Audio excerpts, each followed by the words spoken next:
Mais comment ça se fait? Bonsoir tout le monde. J'avais tout bien fait pour qu'on ait ma gueule au début et c'est celle d'Igor qui apparaît. Putain. Ah, mais c'est ça d'être chef. Les chefs, ils apparaissent toujours en premier. Et bah tant pis, on reste à 3 direct comme ça. Je voulais faire propre et tout dès le début. Bonsoir tout le monde, comment ça va? Je vois plein de nouvelles têtes, je vois des nouveaux abonnements, je vois un nouveau sub, merci. Et donc bienvenue à vous, hein. Je pense que les nouveaux followers sont principalement là parce qu'ils connaissent déjà Igor et Julien. Et donc ce soir, on est avec Igor Pégic, que vous voyez juste là, qui fait qu'on a 5 minutes de retard, hein, disons-le honnêtement, hein, voilà. Je lui avais dit 21h ça commence, à 21h il était là. Donc Igor Pégic, qui est le réalisateur de Vacances sur Terre, et Julien Gouze, que vous n'avez encore jamais vu si vous me suivez depuis quelques années déjà, parce qu'on avait déjà fait un live pour parler de Vacances sur Terre. Et donc Julien, qui est superviseur des VFX. Donc ce soir, on va parler de l'avancement de Vacances sur Terre. Vous avez déjà vu la bande-annonce juste avant, une bande-annonce qu'on avait déjà diffusée bien avant. Ce soir, il y en aura une nouvelle, et il y aura d'autres surprises. Et donc, je vais peut-être laisser la parole à mes amis. On va peut-être commencer par Igor. Dernier arrivé, premier à parler. Hein. Merci beaucoup. C'est très très sympa encore une fois de continuer à soutenir l'aventure puisque tu es là depuis le début, il faut le dire. Donc ça c'est vraiment très appréciable. Toi et Squeezie, vraiment vous êtes au top pour nous soutenir sur l'aventure, sur Vacances sur Terre. Et alors pour ceux qui rejoignent un petit peu, qui connaissent pas l'aventure, puisque c'est quand même une grande aventure, je vais essayer de résumer en 2 mots, hein. Enfin ça va être compliqué, mais on va essayer de les trouver ces 2 mots. À savoir que voilà, c'est un projet qui a été fait, c'est un long métrage donc, qui va durer, première exclusivité, 1h50. Voilà, exactement, pile poil. Rappelons-nous que c'était pas 1h50 à la base, hein. T'étais sur beaucoup moins. C'était 1h30. Ouais, voilà. Là, vous avez 20 minutes cadeau, là. Alors, oui, alors, en fait, 1h50 en sachant que le premier montage faisait 2h04, je crois. Donc, on a quand même réduit. Il y aura des scènes coupées dans les futurs bonus du film. Donc du coup, oui, effectivement, alors cette aventure a commencé il y a un petit moment déjà, pour ne pas dire très longtemps, à savoir 2018. Voilà, ça fait plus de 5 ans, en septembre 2018 que cette aventure a commencé, en sachant que donc, je disais que c'est un projet un peu particulier, un long métrage qui a été fait hors du circuit normal, voilà, on va dire. Malgré le fait d'avoir essayé.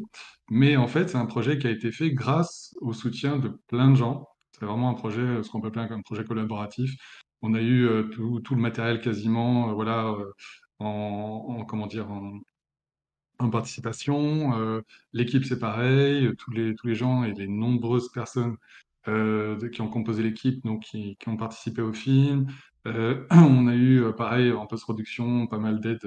On en parlera peut-être un petit peu avec Julien après, tout ça. Donc, enfin, vraiment beaucoup, beaucoup de chance que ce film puisse se faire. Voilà, parce que sans l'aide de tout le monde, il n'aurait jamais pu se faire. Donc, je profite à nouveau de dire merci à tous ceux qui ont pu faire en sorte que l'aventure se concrétise. Alors, elle n'est pas encore tout à fait concrétisée. On y viendra dans un instant, mais on n'est pas loin. On n'est vraiment pas loin. Voilà, donc, et pour résumer un petit peu l'histoire, il s'agit donc d'une famille d'extraterrestres qui arrive sur Terre, en pleine nature, avec une mission secrète, et qui rencontre une famille de terriens qui est venue camper dans le coin. Voilà, donc c'est un petit peu la prémisse de départ. J'en dis pas plus parce qu'il se passe beaucoup de choses après, et que je ne veux pas spoiler. Voilà. Et puis, il y a encore énormément de choses à dire, bien entendu, mais je laisserai les gens poser des questions dans le chat si jamais il y a des questions à poser à propos du film en lui-même. Donc, comme je disais aussi tout à l'heure, tu nous as bien dit depuis le début à plusieurs reprises, puisqu'on a eu donc une interview avec moi, il y a eu une interview avec Philippe Valmont, qui est l'un des comédiens donc, du film, et on a fait donc ensuite, effectivement, c'était un chat, je crois, je sais plus, il y a eu deux chats avec Je moi, crois non? qu'on en a fait deux. On a On en fait a fait deux, un donc ça c'est le troisième. avant que tout commence, là où t'étais C'est ça. encore sur le financement. Et on en a Ah refait ouais. un quand t'as commencé à avoir du teaser et tout pour dévoiler un peu plus. Tu vas être la personne que j'ai le plus interviewé sur cette chaîne, en fait, je crois. Tu veux pas qu'on appelle la chaîne Morgane et Et Igor? Igor, Non? oui, Morgane et Igor font leur cinéma, non? Morgane en vacances sur Terre. Voilà aussi, ça peut être ça. Et, Mais je vois d'ailleurs dans le chat le message automatique pour soutenir le film, vous pouvez acheter des goodies. Donc voilà, il y a des mugs, il y a des coques, il y a des t-shirts, il y a des sweats. Je vous laisse aller voir tout ça, quoi. plein de choses, effectivement. Plein de choses, oui, parce que bon, alors je disais effectivement que c'est un projet qui a été fait d'une façon collaborative et c'est comme ça qu'on peut le faire, qu'on a pu le faire, enfin qu'on peut le faire parce que ça continue, hein. Mais bien entendu, on a toujours besoin un peu de sous aussi. C'est-à-dire qu'on en a eu besoin en préparation, on en a eu besoin pour le tournage, et on en a besoin un petit peu en post-production, parce que rien que le fait d'acheter des disques durs, par exemple, ça vaut voilà, un petit peu cher au bout d'un moment, surtout que il y en a des disques durs qui se baladent entre les uns et les autres dans la grande équipe de la post-prod. Et puis plein d'autres petits frais à gauche, à droite. Enfin bon, il y a vraiment plein de choses. Donc voilà, c'est pas de trop si jamais voilà, vous voulez nous aider en achetant un des petits goodies du film notamment, et pas que du film, puisqu'il y a aussi une bande dessinée qui a été faite avant par mes soins. Et voilà, elle fait partie. Voilà, toutes les ventes de la BD vont aller sur le film. Et oui, c'est les vases communicants. Donc C'est très très bon, hein. voilà, voilà. Bah, merci, merci. Avec du Euh, cliffhanger et tout. Franchement, moi, Mhm. bah, je l'ai lu à l'époque, hein. Et bah, Ouais. d'ailleurs, on voit le petit logo ici, hein. Tout est lié. Le petit, Voilà. voilà, tout est lié. Voilà, voilà. C'est le Good Dream Cinematic Universe. Et En espérant que ta donc, phase 2 ne parte pas en cacahuète, quoi. voilà, on va dire ça, effectivement. Donc, J'adore. J'adore dans le chat, hein, parce qu'on sent que c'est des gens qui bossent avec vous, parce que y en a un qui nous dit, entre guillemets, un petit peu en post-prod, et puis, et la ring, évidemment, qui nous dit, oh, rien. attention, hein, on trouvera les pseudos, on saura qui c'est. Euh, non, enfin voilà, donc on a effectivement, alors il y a eu le tournage le tournage s'est fait en deux fois. Le tournage s'est fait principalement en mai-juin 2021. Donc ça remonte, puisque je parlais effectivement de début de la préparation qui était en 2018, mais entre 2018 et 2021, il y a eu quelque chose qui s'appelle le Covid, qui nous a repoussé deux fois le tournage, et du coup, la préparation a été quand même très très longue, mine de rien. Après, c'était pas de trop d'avoir eu toute cette prépa, parce que le tournage était quand même très compliqué, d'autant plus qu'on a eu plein de galères pendant le tournage, ça c'est une autre histoire. Et après, effectivement, donc ce tournage, on n'a pas pu finir en raison des galères, notamment de météo, on n'a pas pu terminer la première partie du tournage, il nous restait une semaine à faire qu'on a fait donc un an après. Il fallait se réorganiser, il fallait effectivement que la météo soit, on va dire, clémente et que ce soit la même saison pour que la nature soit raccord. Hmm. Donc voilà, on était obligé d'attendre un an. Donc c'était pas évident de s'y remettre hein, quand tu as en plus commencé la post-prod pendant l'année après la première phase du tournage. Tu reviens sur le tournage, donc c'est une gymnastique assez, on va dire, particulière. Mais ça s'est bien passé, on a réussi à tout terminer et depuis donc, il y a eu le début de la post-prod en juin-juillet 2022 et il y a eu un petit peu ce que j'appellerais un faux départ. Alors c'est pas tout à fait un faux départ parce qu'on a fait quand même des choses depuis. Enfin, quand je dis depuis, c'est on va y venir à Julien, mais justement, Julien nous a rejoint lui, début 2023, donc il y a un petit peu plus d'un an. Et en fin de compte, ce qui s'est passé, c'est que la post-production s'est avérée tellement lourde quand on a vu effectivement tout ce qu'il y avait à faire, etc., que le superviseur VFX de l'époque, disons qu'il il s'est dit j'ai pas envie de passer 10 ans dessus, donc bon, il a eu d'autres priorités. Et je me suis retrouvé un petit peu seul à gérer les choses pendant quelques mois, avec l'aide de certaines personnes qui d'ailleurs, pour l'un ou deux d'entre eux sont toujours là depuis cette époque. J'ai dû gérer un petit peu les choses, tout ça en trouvant des coups de main à gauche, à droite, des gens qui étaient un peu dispo, etc., pour faire avancer les choses, mais d'une façon assez discontinue et déconstruite, je dirais. Donc c'était un petit peu, on va dire, le bazar, Mhm. même si les choses avançaient. Et en fait, tout s'est un petit peu réaligné, réorganisé, dynamisé à partir du moment où effectivement Julien est arrivé en tant que superviseur VFX, puisque je cherche un superviseur VFX pendant un bon moment. Et j'ai trouvé la perle rare qui est ici même. Je dis pas ça parce que tu es là, hein, mais c'est vrai, je le dis à tout le monde. Et le truc, c'est que bah, grâce à Julien, donc tout s'est organisé, mais d'une façon super carrée, très pro. Là, vraiment, je sais pas si tu me montreras tout à l'heure, Julien, les deux ou trois tableaux que tu as fait, parce que je dis deux ou trois, il a dû en faire 20 ou 30, mais vraiment avec tout détaillé, enfin vraiment tout nickel, super. On a en parallèle donc réorganisé un petit peu l'équipe, trouvé des gens en plus surtout, parce que en fait la post-production s'est avérée très très très lourde. En fait, elle devait l'être déjà à la base, hein, c'est-à-dire que c'est un film avec des effets spéciaux, etc. Mais en plus des effets spéciaux, il y a eu plein donc de galères, notamment à l'image et des choses à effacer, des choses à rajouter. Enfin bon, il y avait vraiment beaucoup de travail sur l'image, des yeux à rotoscoper. On y reviendra quand on parlera vraiment VFX. Ça a pris aussi une énorme T'as dit partie du quoi? Des temps. yeux rotoscopés? Rotoscoper, Ah, ouais, ouais. des yeux carrément? Mhm. Hmm. Voilà, on en parlera dans un instant. D'accord. Suspense. Et du coup, donc voilà, donc depuis effectivement un peu plus d'un an, là c'est plein pot, à fond, à fond, à fond sur la post-production. Alors je parle de l'image, mais il y a le son aussi, puisque le son, il y a eu aussi un petit changement, parce qu'on avait un compositeur qui avait commencé, notamment qui avait fait les chansons du film, parce qu'il y a des petites chansons dans le film, mais il n'a pas pu continuer. Et du coup, bah, pareil, j'ai dû retrouver quelqu'un, et pareil, là, on a eu beaucoup de chance. On est tombé sur un compositeur qui s'appelle Olivier Caron, qui a fait une super musique. Donc la musique, effectivement, voilà, est vraiment, vraiment top. Et puis voilà, donc depuis un an, ça avance, ça avance, ça avance dans tous les domaines. Où en est-on aujourd'hui? Alors aujourd'hui, ce qui se passe, c'est que donc, je vais commencer par le son, c'est le plus rapide, on va dire. Le son, effectivement, donc la musique est totalement terminée. Donc ça, c'est la bonne nouvelle. Vraiment, voilà, c'est validé de tous les côtés. Ensuite, on a donc deux autres personnes. Alors, je vais me permettre de dire les noms à chaque fois parce que quand même, Ah bah oui, ils travaillent c'est tellement important. sur ce projet, tout ça, que c'est voilà. Alors, pour la post-production, je vais peut-être laisser Julien donner toute la liste parce qu'elle est très longue. J'ai peur d'oublier quelqu'un. J'ai pas envie d'oublier quelqu'un. Donc du coup, voilà, pour le son, c'est un peu plus simple parce qu'ils sont trois. Donc, il y a Olivier à la musique, il y a Thibaut Felgueret qui donc lui s'occupe du montage son et du mixage et qui nous a fait une nouvelle version hier, voilà, du son qu'il faut que j'écoute. Donc tout de suite après, cette nuit, je vais m'en occuper. Et puis, non, non, je rigole, je vais un petit peu dormir, je ferai ça demain matin. Le truc, c'est que ensuite, on a donc notre troisième luron qui s'appelle donc Maurice Franchère, et qui lui est le sound designer du film, donc qui crée tous les sons qui n'existent pas. Voilà. Donc il y a eu aussi un gros travail, puisque Genre des forcément, sons de véhicules, par exemple? par exemple, Par voilà, des exemple? véhicules un peu spéciaux, tout à fait. Donc voilà, et puis pour ce qui est bah, de l'image, bah, on est bien avancé, je pense qu'on est dans la dernière ligne droite. Bah, voilà, je ne vais pas trop en parler parce que je vais laisser Julien s'exprimer là-dessus.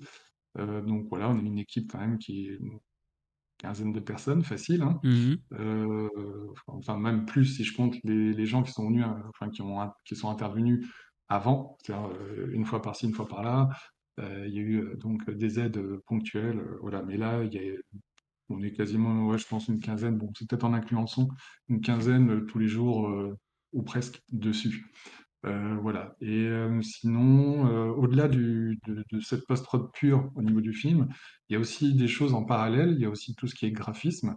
Donc Alain Bernard, notre graphiste, qui donc s'occupe des affiches. Voilà, donc ça, on est dessus aussi. Il y a des concepts qui sont en train d'être validés, etc., etc. Enfin voilà, ça va bientôt sortir.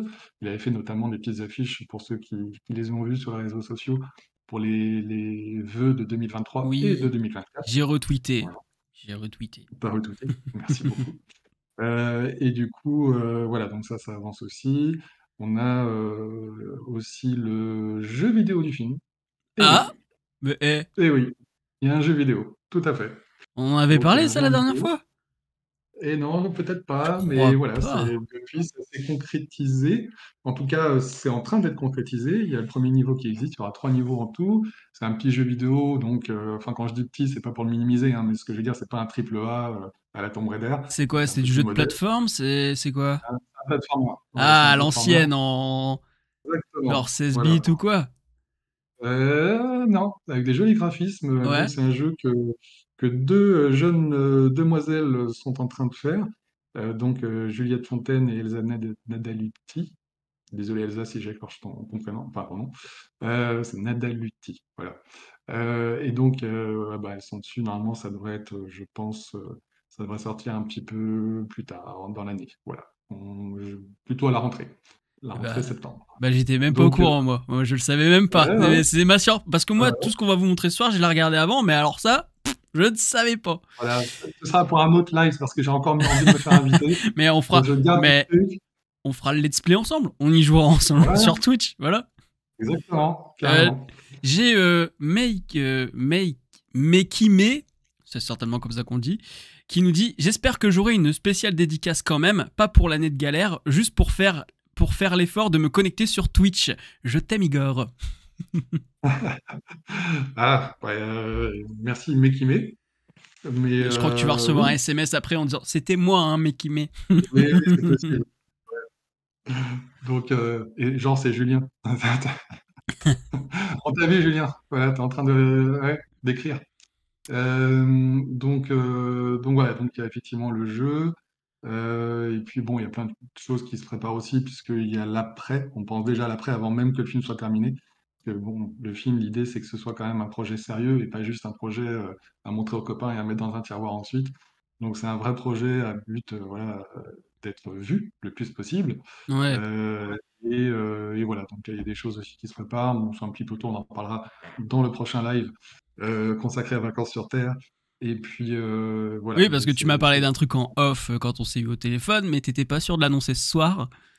Donc, je sais plus ce dont je t'ai parlé parce que je t'ai c'est parlé de pas mal de choses, je crois, mais un petit oui. voyage au mois. Ouais, ouais, ouais, pour une prochaine fois. Ouais.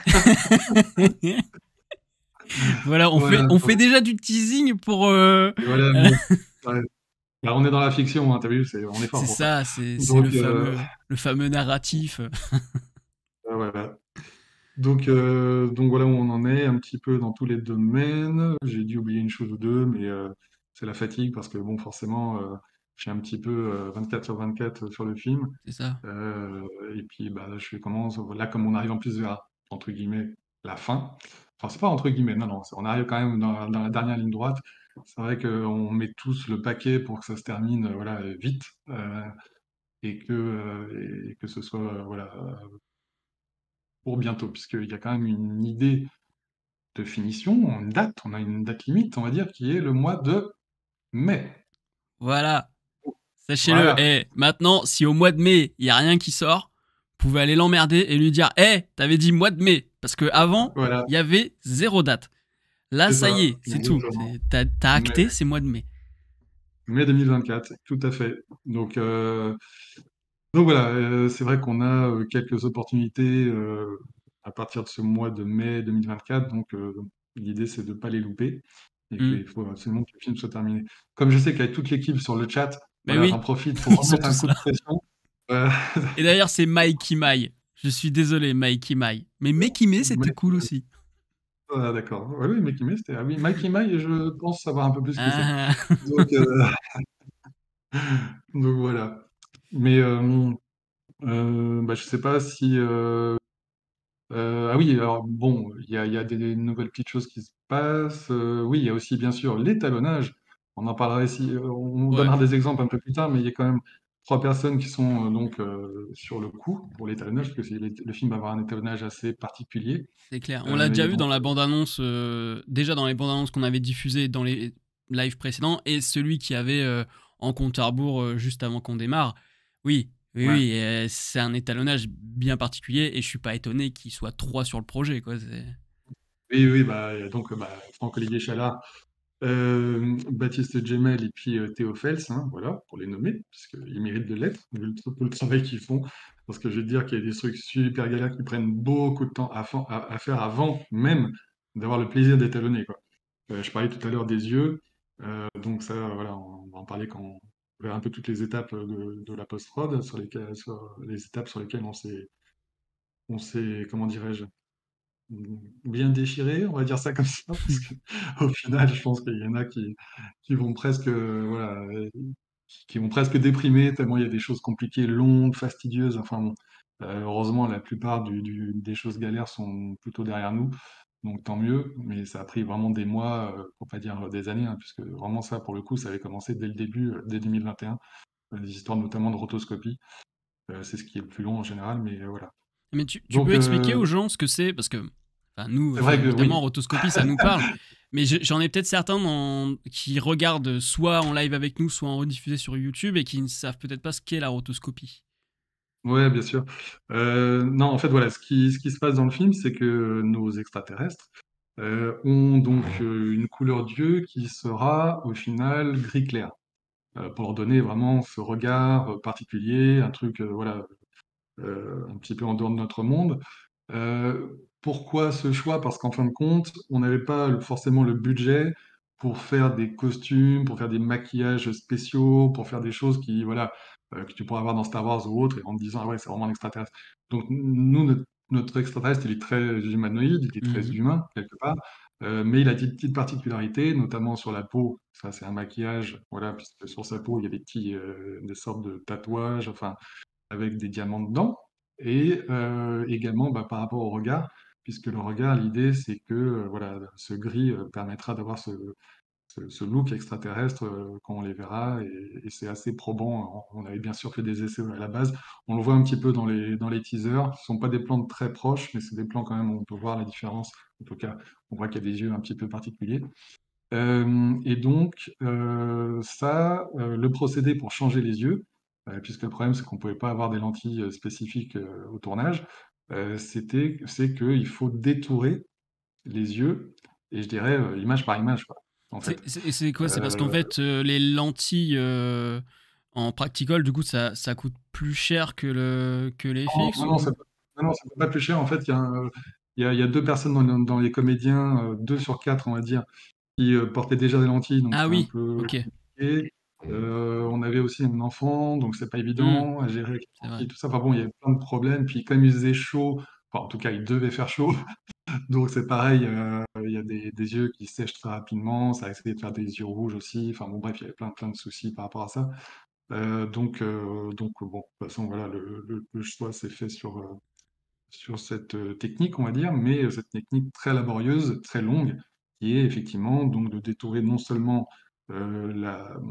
l'iris, mais également la pupille. Donc c'est-à-dire qu'il y a deux détourages pour un œil, et ensuite, quand l'œil cligne, là c'est la galère, puisque forcément ton masque, il faut Et ouais. l'aligner. Donc voilà, donc tout ça a pris beaucoup de temps, et je suis admiratif, vraiment, tu vois, avec les deux mains croisées, admiratif par rapport à tous les gens qui se sont donnés là-dessus, sur cette tâche de rotoscopie des yeux, là, c'est vraiment, Tu, leur patience, vraiment, je crois, a dépassé la mienne. tu Et il saurais paraît que je dire, suis très patient. tu saurais dire combien de temps Hmm. ils ont passé sur la rotoscopie ou... Oh là là. Pour certains, alors je pense, Mathéo, Laurent, Baptiste, enfin, il y en a eu d'autres, hein, ils ont passé des mois, plusieurs mois de tous les jours, mais vraiment tous les jours, Ouais. à avoir des yeux. Et ils m'ont dit, hein, ils rêvaient Dieu. Ils Bah rêvaient oui, Dieu tu la nuit. m'étonnes. Ouais, quand ils clignaient les yeux, ils voyaient encore les flashs des yeux, tout ça. Enfin bon, bref. Donc c'est vraiment, ouais, c'était vraiment très fastidieux.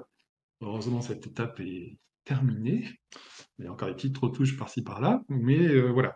Mais En tout c'est cas, important d'en parler parce qu'on en reparlera encore plus avec Julien tout à l'heure. Mais c'est vrai que quand on parle VFX, les gens pensent tout de suite à tout ce qui est spectaculaire. Alors qu'en réalité, les VFX, c'est souvent ceux que tu vois le moins. C'est cacher un truc, rajouter un petit détail. Et on en parlait en off avec Julien quand t'as Nolan qui nous dit « Oh, pas de VFX dans mes films ». Bah si, mais c'est pas le VFX en lui-même de ça va faire boum ou des trucs comme ça. C'est tu vas planquer des trucs autour de ta cascade en practical en fait, c'est ça quoi. Bah, Ouais, Julien, je tout sais à pas fait. si t'as quelque chose à dire là-dessus. Il va se démute. Oh bah il faut, ouais c'est ça.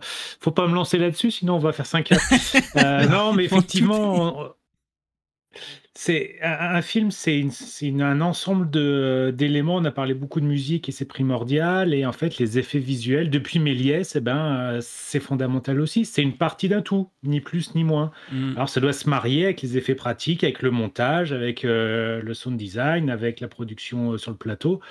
Et à partir du moment où on dit un tel est meilleur qu'un tel, bon, bah, c'est juste pour faire du buzz, pour faire parler dans la presse. c'est ça. Ouais, c'est de la com à gogo. Et tu vois, je pense qu'aussi ce bashing de VFX, ça revient aussi par rapport aux années 80, où là, en effet, c'était le practical, machin. Il y a une sorte Mm. de nostalgie et un petit côté réac, certainement, tu vois, qui doit être sous-jacent. En mode, ouais, vous allez voir, c'est comme quand il y a 30 ans, vous aimiez vos films et tout, quoi. C'est ça. Sauf qu'on a le souvenir qu'on a des choses, c'est rarement les choses en vrai. C'est ça le truc, c'est qu'il y Exactement. a un C'est comme prisme. le cinéma c'était mieux avant, la comédie française c'était mieux avant. Je me rappelle des petites gauloises moi dans les années 70-80, c'était vraiment de la merde. Hein. Donc ouais, voilà quoi. C'est clair. Alors, juste pour finir avec cette histoire de bashing, il faut quand même savoir, tout le monde ne le sait pas, donc je me permets de le dire, que vous avez peut-être vu passer des petites vignettes sur un petit film qui est sorti il n'y a pas longtemps. Tu es un peu dans les tons d'ailleurs, qui s'appelle Barbie. Yeah. Yeah. On a vu plein d'images, on nous a dit il n'y a pas d'effets spéciaux, etc. Alors, il faut savoir, c'est pas un secret, que les gars de la com de chez eux ont pris des prises de vue où il y avait des fonds verts. Ils ont mis des effets spéciaux dessus pour gommer les fonds verts, pour dire qu'il n'y a pas de fonds verts. D'accord? Ils ont mis des effets spéciaux pour dire qu'il n'y a pas d'effets spéciaux. Quand on en arrive à ce niveau-là, c'est qu'il y a un petit souci quelque part. C'est Inception le truc. Grave. Mais on aura l'occasion de toute façon de reparler de VFX tout à l'heure, hein, parce que on a des petits trucs intéressants que tu vas pouvoir nous décortiquer en plus. Et est-ce que ce serait pas le moment finalement de balancer le premier teaser? Et tu t'es mute, Igor. La technique et Igor, ça fait deux. Sachez qu'il est mieux avec une caméra que sur un live. Ouais, ça dépend. Je suis pas très réseaux sociaux, donc ça va être des trucs comme ça. Ouais, je suis pas très bien formé dessus. Euh, alors en fait, ce qui se passe, c'est que il y a eu il y a eu deux teasers précédemment. Il y a eu un teaser d'annonce, on va dire, avant le tournage, et puis il y a eu le teaser avec les premières images du tournage. Donc là, ce qui arrive là, ce sont quatre mini teasers. Euh, alors c'est quatre mini teasers qui en fait sont la présentation un peu de quatre personnages du film. Alors, Là, on va en voir un. attends, je te coupe juste 2 secondes. Moi, j'en ai que deux. Hein. Je sais. J'allais dire, en D'accord, fait, ok. là, on va en tu, voir un. tu me fais peur. Eh, t'as spoilé parce qu'en fait, en plus, l'idée, c'était pas d'avoir le deuxième. C'était juste d'en avoir un et ensuite de dire, allez, on en Mais regarde c'est un toi qui as deuxième. parlé de 4. Oh, bah écoute, c'est pas grave. Mais effectivement, il y en a deux ce soir. Et puis, il y en aura deux demain sur les réseaux. Voilà. Ok. Donc voilà. Alors, c'est des mini teasers, hein, comme vous allez voir. Et après, il y aura d'autres images. On a une autre petite exclue, une autre petite surprise, une belle surprise avec Julien. Voilà, je te laisserai Julien bien sûr en parler à 100%. Donc bah écoute, ouais, je te propose qu'on en regarde un On en regarde déjà. un. Et le deuxième, on le Voilà, regardera si vous êtes sage. voilà, on Et va dire si, ça. et si vous faites, et si vous faites pas capoter votre teasing, parce que Naïm dit j'ai 4 teasers, et là je suis en train de me dire, mais dans mon dossier j'en ai que 2. Bon, je le savais qu'on allait bien rire ce soir. Bon, bah du coup, je nous mute, et puis bah je vais leur laisser regarder le teaser. Attendez, parce que évidemment j'avais fait un truc, et ça ne marche pas, donc il faut que je le refasse. Aïe, coup dur pour Guillaume. Donc là c'est bon, on y est.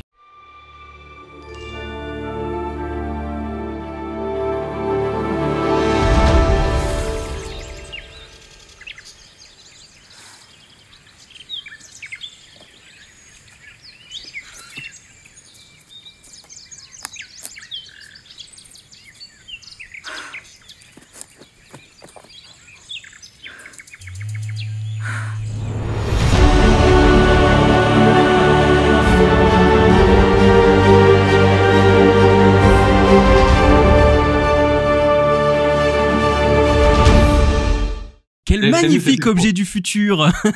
Voilà, exactement. On a déjà quand même un aperçu au niveau de l'étalonnage. Au niveau saturation, on est au-dessus de la réalité au moment où tu as filmé, j'ai envie de dire. C'est ça, ouais, tout à fait. Il y a plein de choses au niveau de l'étalonnage là, qui sont assez particulières, notamment le fait que les couleurs, comme tu disais, mais les contrastes, les lumières, etc., etc. La scène n'est pas. Je vais essayer de pas trop spoiler pour ceux qui savent pas, mais en gros, bon, c'est pas gratuit ce qui se passe là. On voit quelque chose d'assez étonnant, mais ça a une vraie signification dans le film. Donc, On va apprendre que c'est une clé voilà. pour voir le vaisseau. Je ne dis rien.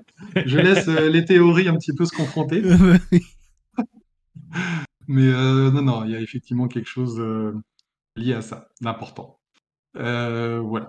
Et vous verrez ça quand vous verrez le film, n'est-ce pas?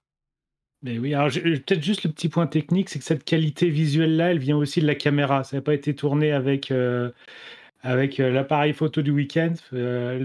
On a eu une super caméra RED, pour ceux qui connaissent, qui permet d'avoir plein d'informations et permettre de faire ce qu'on veut derrière. Et c'est un vrai bonheur de travailler avec ces films-là derrière. Tu m'étonnes que tu as besoin de disques durs en masse après quand tu filmes avec des RAID. D'ailleurs, petite anecdote, si vous voulez voir sur YouTube à quoi ressemble la manière de filmer avec des RAID, sachez que le joueur du grenier, lui, maintenant, il tourne avec des RAID. Donc on voit bien le degré de détail, c'est incroyable. Quand il a dit qu'il avait acheté une RAID, le gars, j'ai regardé, je fais moi aussi j'en veux une. Après j'ai regardé, j'ai fait bah non, bah non. D'où le Hello Asso qui est très important parce que bon, quand t'as une RAID pour tourner, faut la financer évidemment. Donc je rappelle, sur le Hello Asso, il y a les mugs, les mugs avec la tête quand même de Philippe Valmont. Donc si un jour vous le croisez, vous pouvez lui faire signer. Et puis en dessous, il mettra « Je suis Batman ». Parce qu'on l'a pas dit. C'est vrai que Philippe, c'est quand même la VF de Christian Bale. Pour ceux qui le savent pas. Moi, la première fois que je l'ai eu au téléphone, j'ai fait « Bonjour Bruce Wayne, comment ça va bien ?»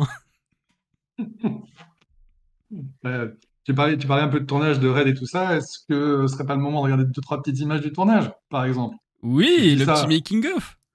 Maintenant que tu sais comment effectivement lancer les vidéos. Ouais, je découvre, tu sais, VLC, tout ça. Oui. Mais bon, c'est bien. T'es jeune, c'est normal. C'est lui qui me dit ça alors que je rappelle qu'il arrive à 21h. Je vous vois pas, je vous entends pas. Moi, j'ai vu que ça commençait à 21h, j'arrive à 21h. J'ai des trucs à faire avant. Ouais. Et on est parti.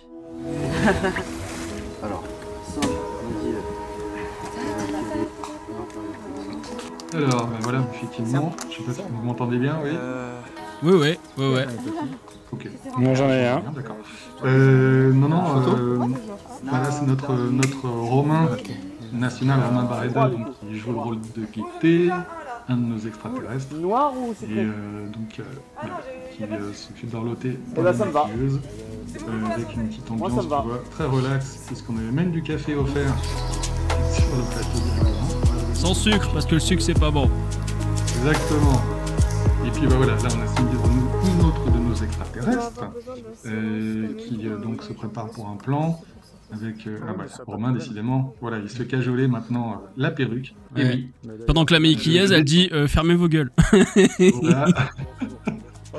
C'est bien, t'as déjà vu la vidéo. Ah bah oui. Voilà, et puis notre chef op Steadicammer qu'on a vu vite fait, donc Clément Grodenier. Voilà. Là on a Macha aussi, Macha Arlova, comédienne qui fait un des Lambert, une Lambert. Ah, il y a la chute là. Voilà, en préparation. Alors ça, on ne dira pas pourquoi c'est, mais c'est un gros matelas. Et non, ce n'est pas pour une scène osée. C'est une future cascade. Et surtout, vous l'avez trimballé en pleine forêt, ce machin, en fait. Ouais, on a trimballé beaucoup de choses en pleine forêt. Donc voilà, on a Clément avec son Steadicam. Et voilà, ça c'est aussi au niveau du son, Maël. Voilà, bon, Macha, elle connaissait pas très bien son texte, donc non, je rigole. Il montrait la météo, parce que même là, on avait des petits soucis de météo. Ouais. Et d'avions qui passent. Oui, et il y a au moins 4 ou 5 fois où j'entends, il y a un avion qui passe. Ouais, non, c'était atroce. Vraiment, franchement, c'est sur toutes les parties, la première partie, la seconde partie du tournage, on a eu vraiment des soucis. Voilà. Ben là, c'est avec Alban Sapin, donc le premier assistant réel qui est aussi un ami et qui est aussi réalisateur. Allez voir ses films. Mais justement, Tapez mais c'est Alban ça en Sapin. fait. Sa tête, je la connais. Ah ouais, bah, c'est possible. Ouais, il fait des super films, des clips aussi pour Clara, sa femme, qui est chanteuse. D'ailleurs, je vais en parler dans un instant, parce que j'ai oublié de parler de ça, un truc important. Voilà, donc c'est une mise en place d'un plan, en fait, tout simplement, avec bon, des blagues qu'il ne vaut mieux pas entendre. Il y a des enfants qui écoutent, je crois. Donc, donc voilà, et puis voilà. Et un Fin de la magnifique t-shirt préparation. de Bill Murray. Quand j'ai regardé, je me dis, mais.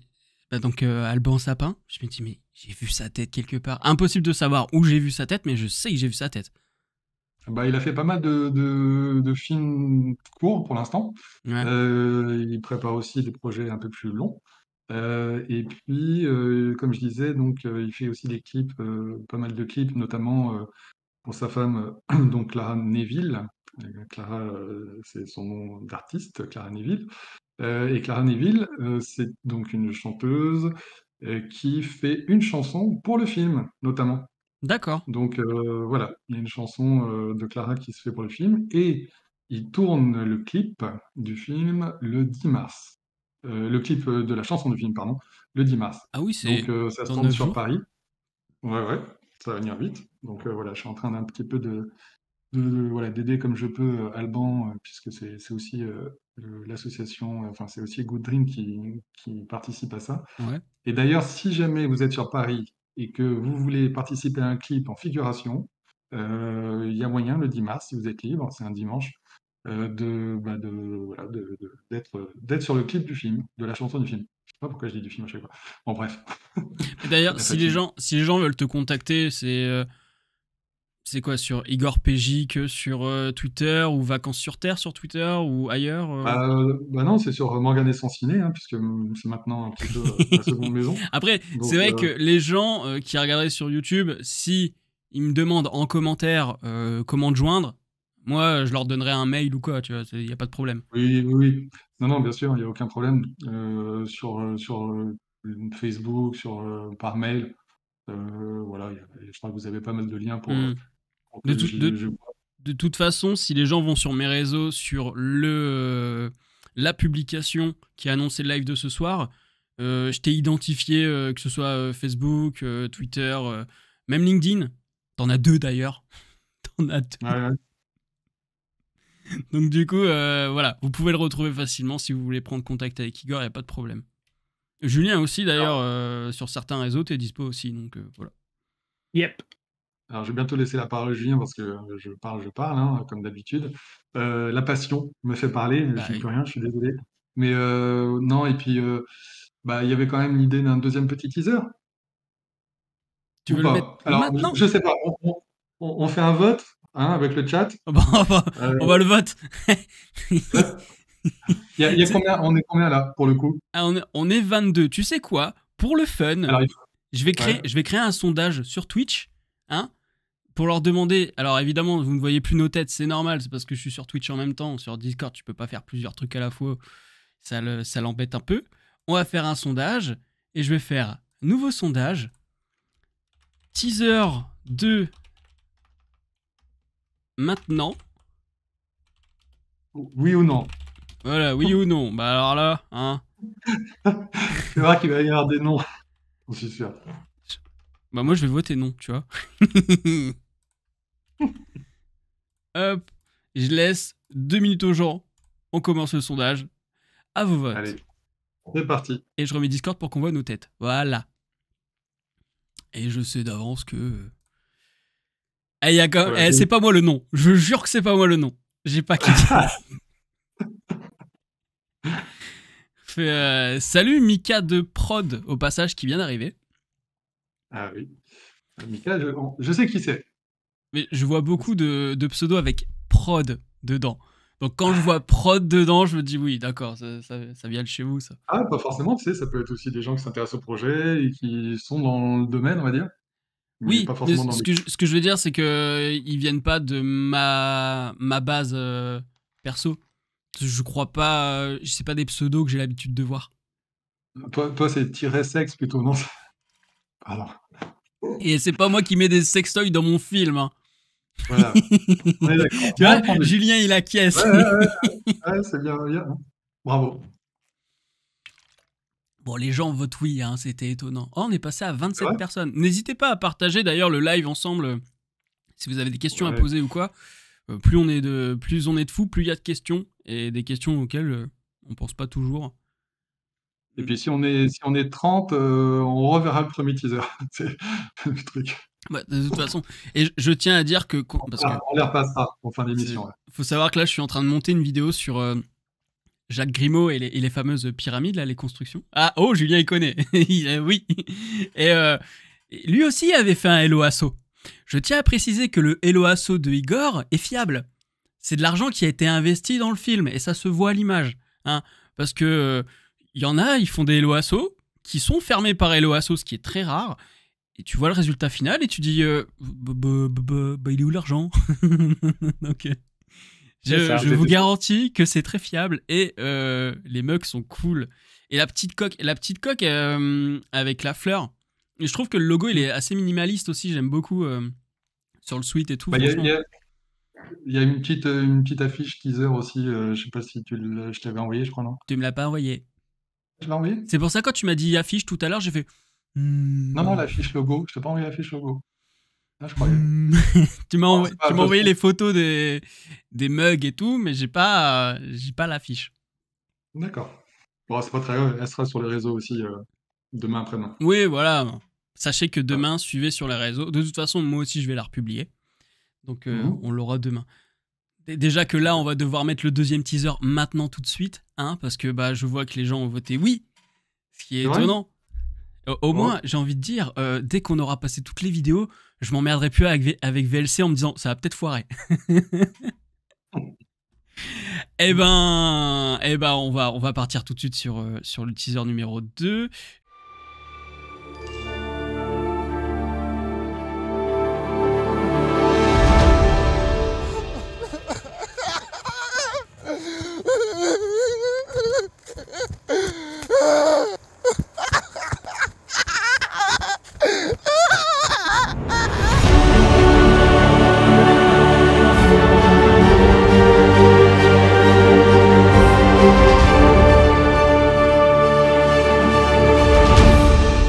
Je ne sais pas si ce sont des pleurs vraiment pour un truc grave ou si c'est une écharpe dans le doigt. Je sais pas encore. C'est suspense.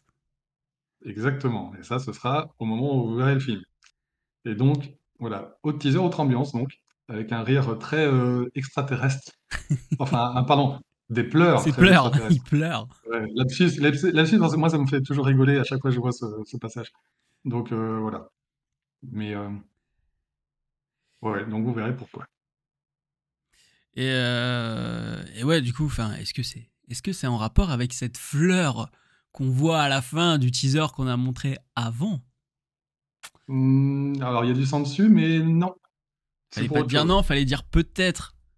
Ah, Tu vois, il pardon. a pas le sens du teasing. Ah! Ah si, je l'avais tout à l'heure. Bon, je l'ai Non, perdu. non, c'est toi qui l'as vendu tout à l'heure. C'est Ah oui, ta c'est vrai, faute. J'avoue. Alors, Donc voilà, donc c'était effectivement un deuxième teaser. Donc il y en aura deux autres demain sur les réseaux, voilà. Plus ceux-là, qui seront aussi mis sur les réseaux. Et puis maintenant, bah, je pense que, mon cher Julien, on va parler un petit peu post-prod, technique. Ça y est, c'est le moment où tout le monde va s'endormir. c'est Ah bah faux, non, c'est au faux. contraire. Vous endormez surtout pas, parce qu'il y a quelque chose quand même très sympa à En voir. plus, c'est vraiment faux ce qu'il dit parce que tout à l'heure on a à peine abordé les FX, qu'on était déjà tous les deux en mode donc non, va y avoir énormément de choses à dire. Justement, c'est ça qui est intéressant, c'est ce que je te disais avant qu'on commence le live. On parle souvent, on invite souvent les réalisateurs, les acteurs, voire les compositeurs aussi, ça arrive, hein, les compositeurs de musique, mais on voit rarement les monteurs, les superviseurs VFX.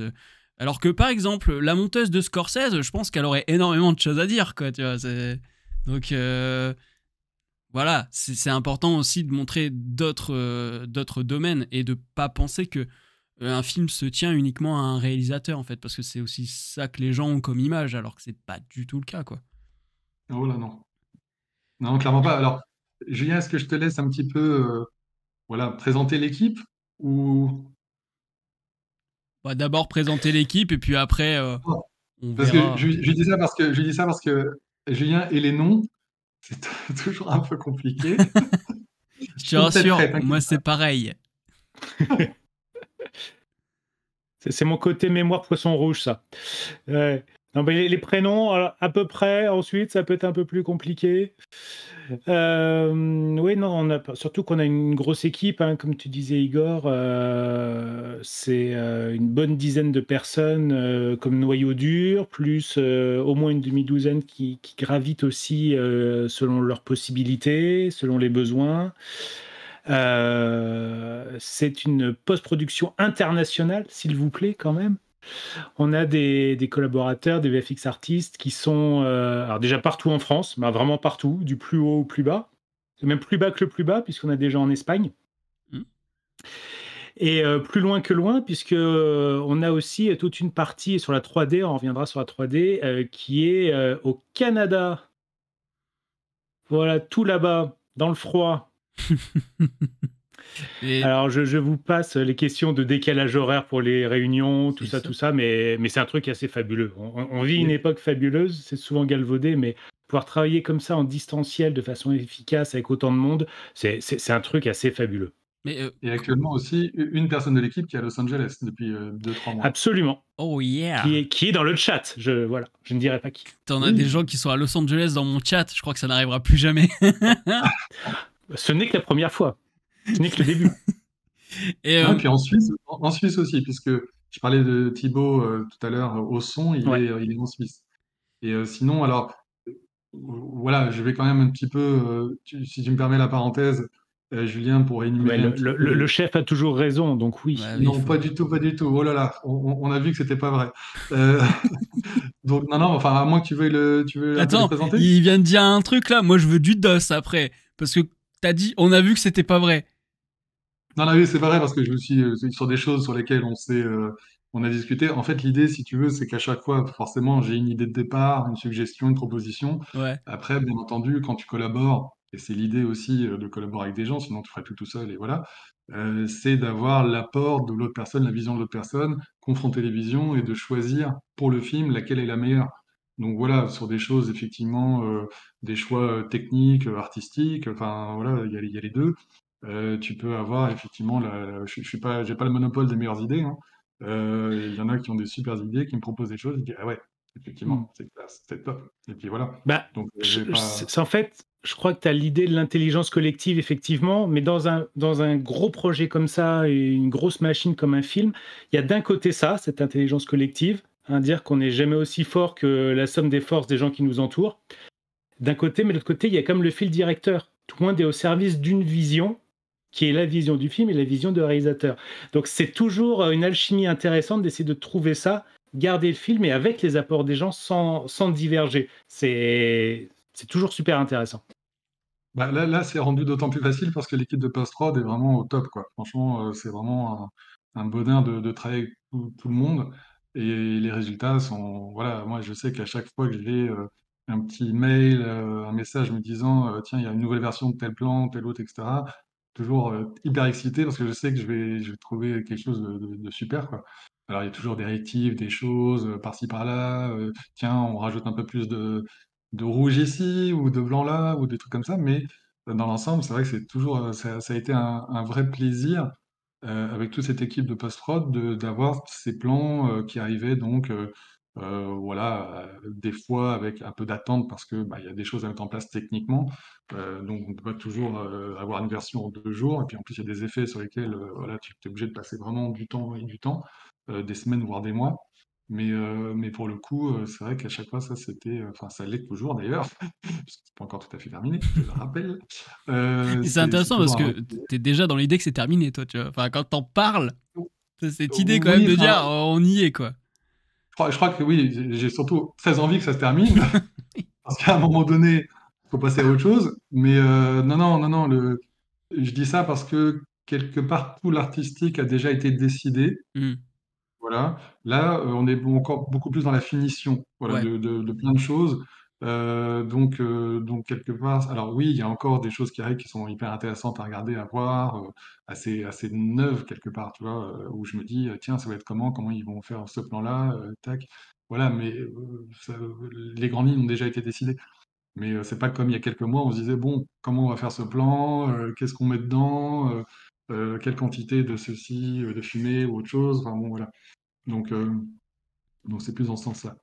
Mais c'est aussi, oui, c'est vrai que j'anticipe l'après, je suis déjà un petit peu dans l'après, et surtout, je suis déjà enfin, j'ai surtout très envie, pour être honnête, d'être le jour de l'avant-première du film. Voilà, ça, j'avoue que j'y pense depuis très longtemps, et d'autant plus en ce moment parce que bah, ça va bientôt se passer, bientôt se faire. Donc, c'est vrai que ce jour-là sera un jour rempli d'émotions pour plein de raisons, et qui, j'espère, voilà, pour les gens qui sont présents à cette projection, sera aussi une belle journée. Enfin Mais bon, l'avant-première, tu sais déjà où elle va se dérouler, tout ça? alors, non, ce sera sur Paris, région parisienne, mais ce Hein? sera, non, non, ce sera autour de, voilà, mai-juin, peut-être plus juin, je pense, pour Mais être, ouais. enfin, tu sais déjà, enfin, t'es déjà en contact avec des ciné ou quoi pour. Et j'ai des pistes, des adresses. Ouais, C'est toujours pareil. Le problème, c'est de trouver. Nous, on a quelques impératifs techniques très importants et sur lesquels j'ai pas envie de rogner forcément, tu vois, parce que le film, il va être fait masterisé en 4K. d'accord. Donc voilà, il y a plein de salles de ciné qui sont en 2K seulement. Hmm. Idéalement, bah, voilà, on travaille en 4K, c'est pas pour le montrer en Ah bah HD. oui. Donc voilà, un cinéma qui a un projecteur 4K et en 5.1. Donc ça, bon, en général, tous les cinémas ont le 5.1, mais bon, voilà, on peut pas se dire on va dans un petit cinéma d'arrêt d'essai à Saint-Germain. Et oui, et puis également une grande taille d'écran. Ça, c'est vraiment quelque chose que j'aimerais offrir pour l'avant-première, c'est d'avoir vraiment une grande taille d'écran parce que bah, ça mérite, je pense, d'être vu sur un grand écran, très grand écran.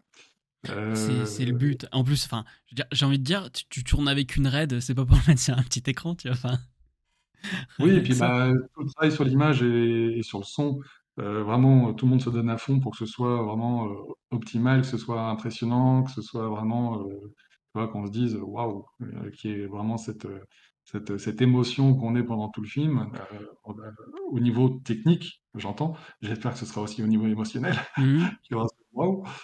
Mais pour le coup, bah voilà, et puis il y a eu tellement de temps passé, tellement de gens sur le film, tellement d'énergie, d'efforts, qu'à un moment donné, voilà, c'est pas juste une projection, c'est l'aboutissement de toute cette grande aventure. Et il faut que cet aboutissement soit à l'image de tout ce qui a été avant, quoi. Donc ça veut dire extra large. Et je pense que c'est pas de trop de se dire qu'il faut trouver la bonne salle. Alors j'ai deux, trois pistes. Après, c'est toujours des questions de budget parce que forcément, là aussi, c'est pas gratuit. Bah Donc, oui. à moins que quelqu'un connaisse un cinéma avec une base d'écran d'au moins 10 mètres ou 12 mètres, et voilà. Ah oui, Et- ouais, t'es sur et- du 10-12 mètres quand même. ouais, ouais, ouais, ouais. Ouais, Mais il y en d'accord. a, hein. Non, non, j'avais projeté en fait des courts-métrages, il y a un petit moment de ça, au Max Linder Panorama, Ouais. qui est à Paris, donc qui est le cinéma, pour moi, c'est mon cinéma préféré. Le problème, c'est qu'ils ont changé un peu de politique tarifaire entre-temps, entre le moment où j'avais projeté mes courts-métrages et maintenant. Et c'est un peu le souci de toutes les grosses salles, c'est qu'en fait, ils te font payer la location d'une salle le soir, puisque l'idée, ce serait de le faire le soir, bon, d'éviter Et peut-être tu le fais tout pour te matin. mettre des bâtons dans les roues, toi. Tu veux un grand Ouais, écran et le soir. voilà, mais peut-être que ce sera pas le cas, peut-être que ce sera le matin, voilà, on verra. Mais en tout cas, le Max Linder, c'est vrai que il y a 650 places, que l'écran il fait, je sais plus combien, 18 mètres, je crois, ou un truc comme ça, et que au niveau de l'image, au niveau du son, c'est topissime, quoi. C'est central à Paris et tout, ce serait idéal. Mais bon, je connais la personne puisque j'ai déjà eu affaire à elle, Mhm. qui est en charge de la location, etc. Donc on va voir comment on peut faire quelque chose éventuellement avec eux ou pas. Sinon, il y en a d'autres, hein. C'est pas le seul cinéma à Paris, heureusement.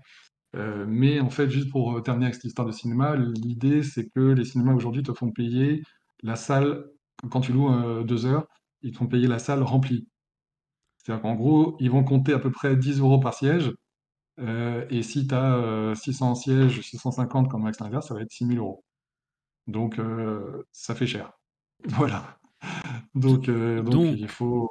on le redit, le Hello Asso pour les goodies, mais aussi pour la BD du Rédempteur. Voilà, on va le marteler toute la soirée, mais enfin, c'est pour montrer, enfin, je le martèle, c'est évident parce qu'en fait, c'est là où vraiment les gens vont se rendre compte que oui, il y a un budget pour faire le film, il y a un budget pour finir le film, et il y a un budget pour diffuser Pour le film. après.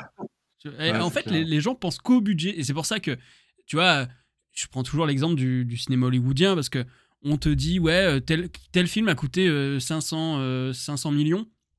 Et puis en fait, tu fais, non, il a pas coûté 500 millions. Il en a coûté certainement 2 fois plus parce qu'en fait, la promo, elle coûte plus cher que de faire le film, tu vois. Alors, dans ton cas, ça doit pas être ça. Mais pour les blockbusters, le but, c'est ça. Ouais, tout à fait. Après, Blockbuster 500 millions, j'en ai pas encore vu beaucoup, je crois. Mais le truc, c'est Batman v Superman, c'est du 500 millions. l'ordre du jour pour l'instant, c'est la post-prod. Et donc, je repasse la parole. Mon cher Julien, désolé, hein, t'as vu, je suis bavard ce soir, mais comme souvent. Voilà, pour te laisser un petit peu présenter ton domaine. Il y a plein de choses à dire. Et j'en profite juste avant pour remercier Mika Prod pour le follow. Voilà, je peux laisser la parole à Julien maintenant. Surtout que je vais la redonner effectivement après à Igor pour ne pas écorcher les noms de famille de tous nos collaborateurs. Non, alors peut-être juste 2 secondes pour dire ce que c'est qu'un superviseur VFX. Parce que je te remercie déjà de donner la parole donc, aux effets visuels. Et c'est une grande famille, les effets visuels. Il y a beaucoup, beaucoup de cœurs de métier. Et on est, vous l'avez dit tous les deux, hein, on est vraiment à cheval entre le technicien et l'artiste. Et c'est ce qui rend ça super intéressant en fait. Ensuite, justement, de ce fait-là, sur des projets, alors surtout des projets d'ampleur comme un long métrage, comme le long métrage d'Igor, c'est un énorme chantier. Il faut avoir une vision un peu globale. C'est pour ça qu'on fait appel à des gens qu'on appelle des superviseurs. Alors le mot est un peu, voilà, ça fait un peu suffisant, mais c'est un métier, on aime bien les noms un peu pompeux, hein. Tout le monde est chef de quelque chose dans le cinéma. Et l'idée, grosso modo, c'est d'être le responsable à la fois du planning, de la qualité et de la relation avec le réalisateur et la production. Donc, quelque part, c'est d'être un peu le garant, je pense en tout cas, de l'esprit du film et de rester au service du film et de redonner les infos. Mais à ce titre-là, en fait, tu vois, grosso modo, on est un gestionnaire de projet. Voilà. Ouais, C'est-à-dire dans le monde de la tech, tu serais le Scrum Master, quoi, finalement. Exactement. Ouais. Exactement. Mais en fait, d'ailleurs, on fonctionne quasiment comme en Scrum Agile, avec des itérations, des MVP, etc. C'est vraiment le principe. Mais de ce fait-là, mon outil premier en tant que superviseur, c'est pas les super logiciels de 3D, de compositing ou ce qu'on veut, c'est un tableau Excel. Beaucoup de tableaux Excel. Des logiciels de gestion projet, des plannings, des agendas. Ça fait moins rêver tout de suite. Ouais. Mais non, c'est passionnant d'avoir cette vue un peu globale. Ouais. Et puis d'être à l'interface, tu vois. C'est-à-dire qu'en théorie, alors ça n'a pas été le cas là, effectivement, parce que Igor l'a dit, on est sur un projet un peu spécifique. Normalement, c'est quelqu'un, le superviseur, qui est là dès la lecture du scénario au départ, sur le tournage, en post-prod, et d'avoir cette vision-là, c'est une posture qui est quand même super, super intéressante.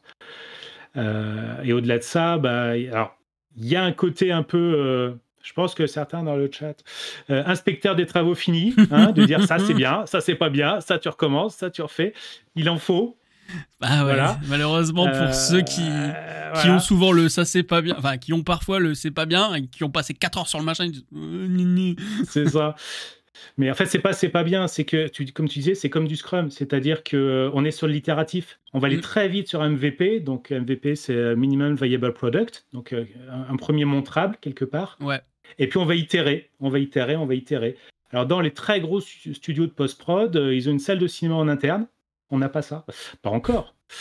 Et tous les soirs, ils vont dans la salle, et tous les soirs, chacun présente ses plans, et chacun ressort avec ses petites notes pour le lendemain. Voilà, ouais. Ça fonctionne comme ça. Alors, tu vois, des fois, c'est bon, on va... Ouais. Parfois, il y a quand même certains studios hollywoodiens, je me dis, mais quand ils te sortent le film, il est encore un MVP, le machin. Hein, Grave. Il y a des On trucs en qui a sont vu. pas finis. Mais c'est pas de la faute des mecs des FX, hein. C'est de la faute des producteurs qui disent non, moi il faut que ce soit terminé tel jour et puis tu te démerdes, tant pis, on livre comme ça, quoi. Je sais pas si certains se rappellent, mais il y a une petite série qui s'appelle Stranger Things. Mhm. Dans la dernière saison était pendant 2 jours en ligne avec les effets spéciaux non finis. Ils ont mis la version effets spéciaux finis au bout du 3e jour. J'avais même pas fait gaffe, j'ai pas vu cette Si, ils étaient en retard. Tu les trouves encore sur Internet, les premières versions. C'est pas les mêmes versions. Voilà. Donc ouais, c'est... Alors on aimerait bien qu'il y ait 3-4 retakes. Donc retake, c'est les nouvelles versions. Hein. Des fois, on est plutôt sur quelques dizaines, hein. Faut pas se mentir. Assez facilement. Mais c'est pour la bonne cause. Voilà, tout le monde sait que l'idée, c'est d'avoir de l'ambition, d'aller loin. Le projet d'Igor, en plus, c'est comme on est sur un projet cinéma. J'ai rien contre le streaming, loin de là, mais projeter sur un grand écran, c'est pas les mêmes enjeux que de projeter sur une télé, même chez soi, et un bel écran. C'est clair. Les exigences sont pas tout à fait les mêmes. Puis il y a pas le même la même sensation. Ça m'est déjà arrivé des vidéos YouTube que j'ai projetées sur grand écran. J'ai pas le même regard sur mon taf que quand c'est sur un écran à la maison ou quoi. Et même parfois, je me dis, j'ai pas le budget graphique, en tout cas au niveau de ma caméra et tout, pour être sur grand écran. C'est pas possible, c'est pas fait pour. Il y a un gap, hein, mais alors je vais faire mon vieux, mais moi, la première fois que j'ai vu ça, c'était dans le premier film X-Files. Qui était un épisode géant d'X-Files. Oui, totalement. Il est pas inintéressant, mais c'est pas un film. C'est fait pour. C'est un épisode de télé téléfilm. projeté. Voilà, Ouais, on est d'accord. Je l'ai vu il y a pas longtemps, quand je me suis fait tout l'X-Files, je me suis dit, ouais, ok, c'est pas. Alors que le deuxième, là, par contre, ils ont rectifié l'erreur parce que là, c'était vraiment un film de cinéma. C'est ça. C'est pas la même vision, tout ça. Et c'est vrai qu'en termes d'enjeu, le truc, c'est que ce qui fait quelques centimètres sur un écran de télé peut faire. Alors, quelques mètres, c'est peut-être beaucoup, mais vraiment au moins 1 mètre sur un écran de ciné. Donc, on est au pixel près. On est vraiment au pixel près au cinéma. Voilà, ça c'est clair. Et donc, on cherche la petite bête, on avance.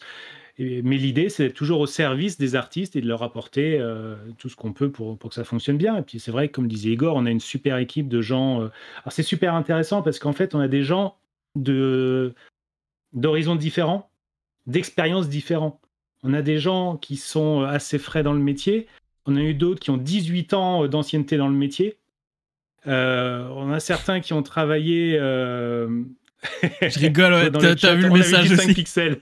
5 pixels de marge. Rien du tout. Non, mais... Et ouais, c'est... Donc d'avoir des équipes aussi larges, c'est aussi un apport de compétences, de points de vue, et ça, c'est top.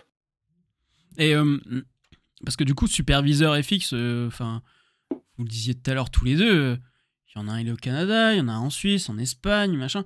Comment tu fais pour gérer justement avec le décalage horaire, avec le fait d'envoyer les fichiers, parce que c'est des fichiers lourds, donc comment ça fonctionne tout ça en fait en distanciel? En fait, c'est beaucoup de temps de préparation. C'est surtout ça. C'est-à-dire que Igor l'a dit, hein, il m'a contacté il y a 1 an, grosso modo, hein, faisant une moyenne. Je dirais qu'il y a presque un quart de ce temps-là, pas loin, qui a été consacré à de l'organisation. Ah ouais. Quand je disais c'est la gestion planning, c'est ça.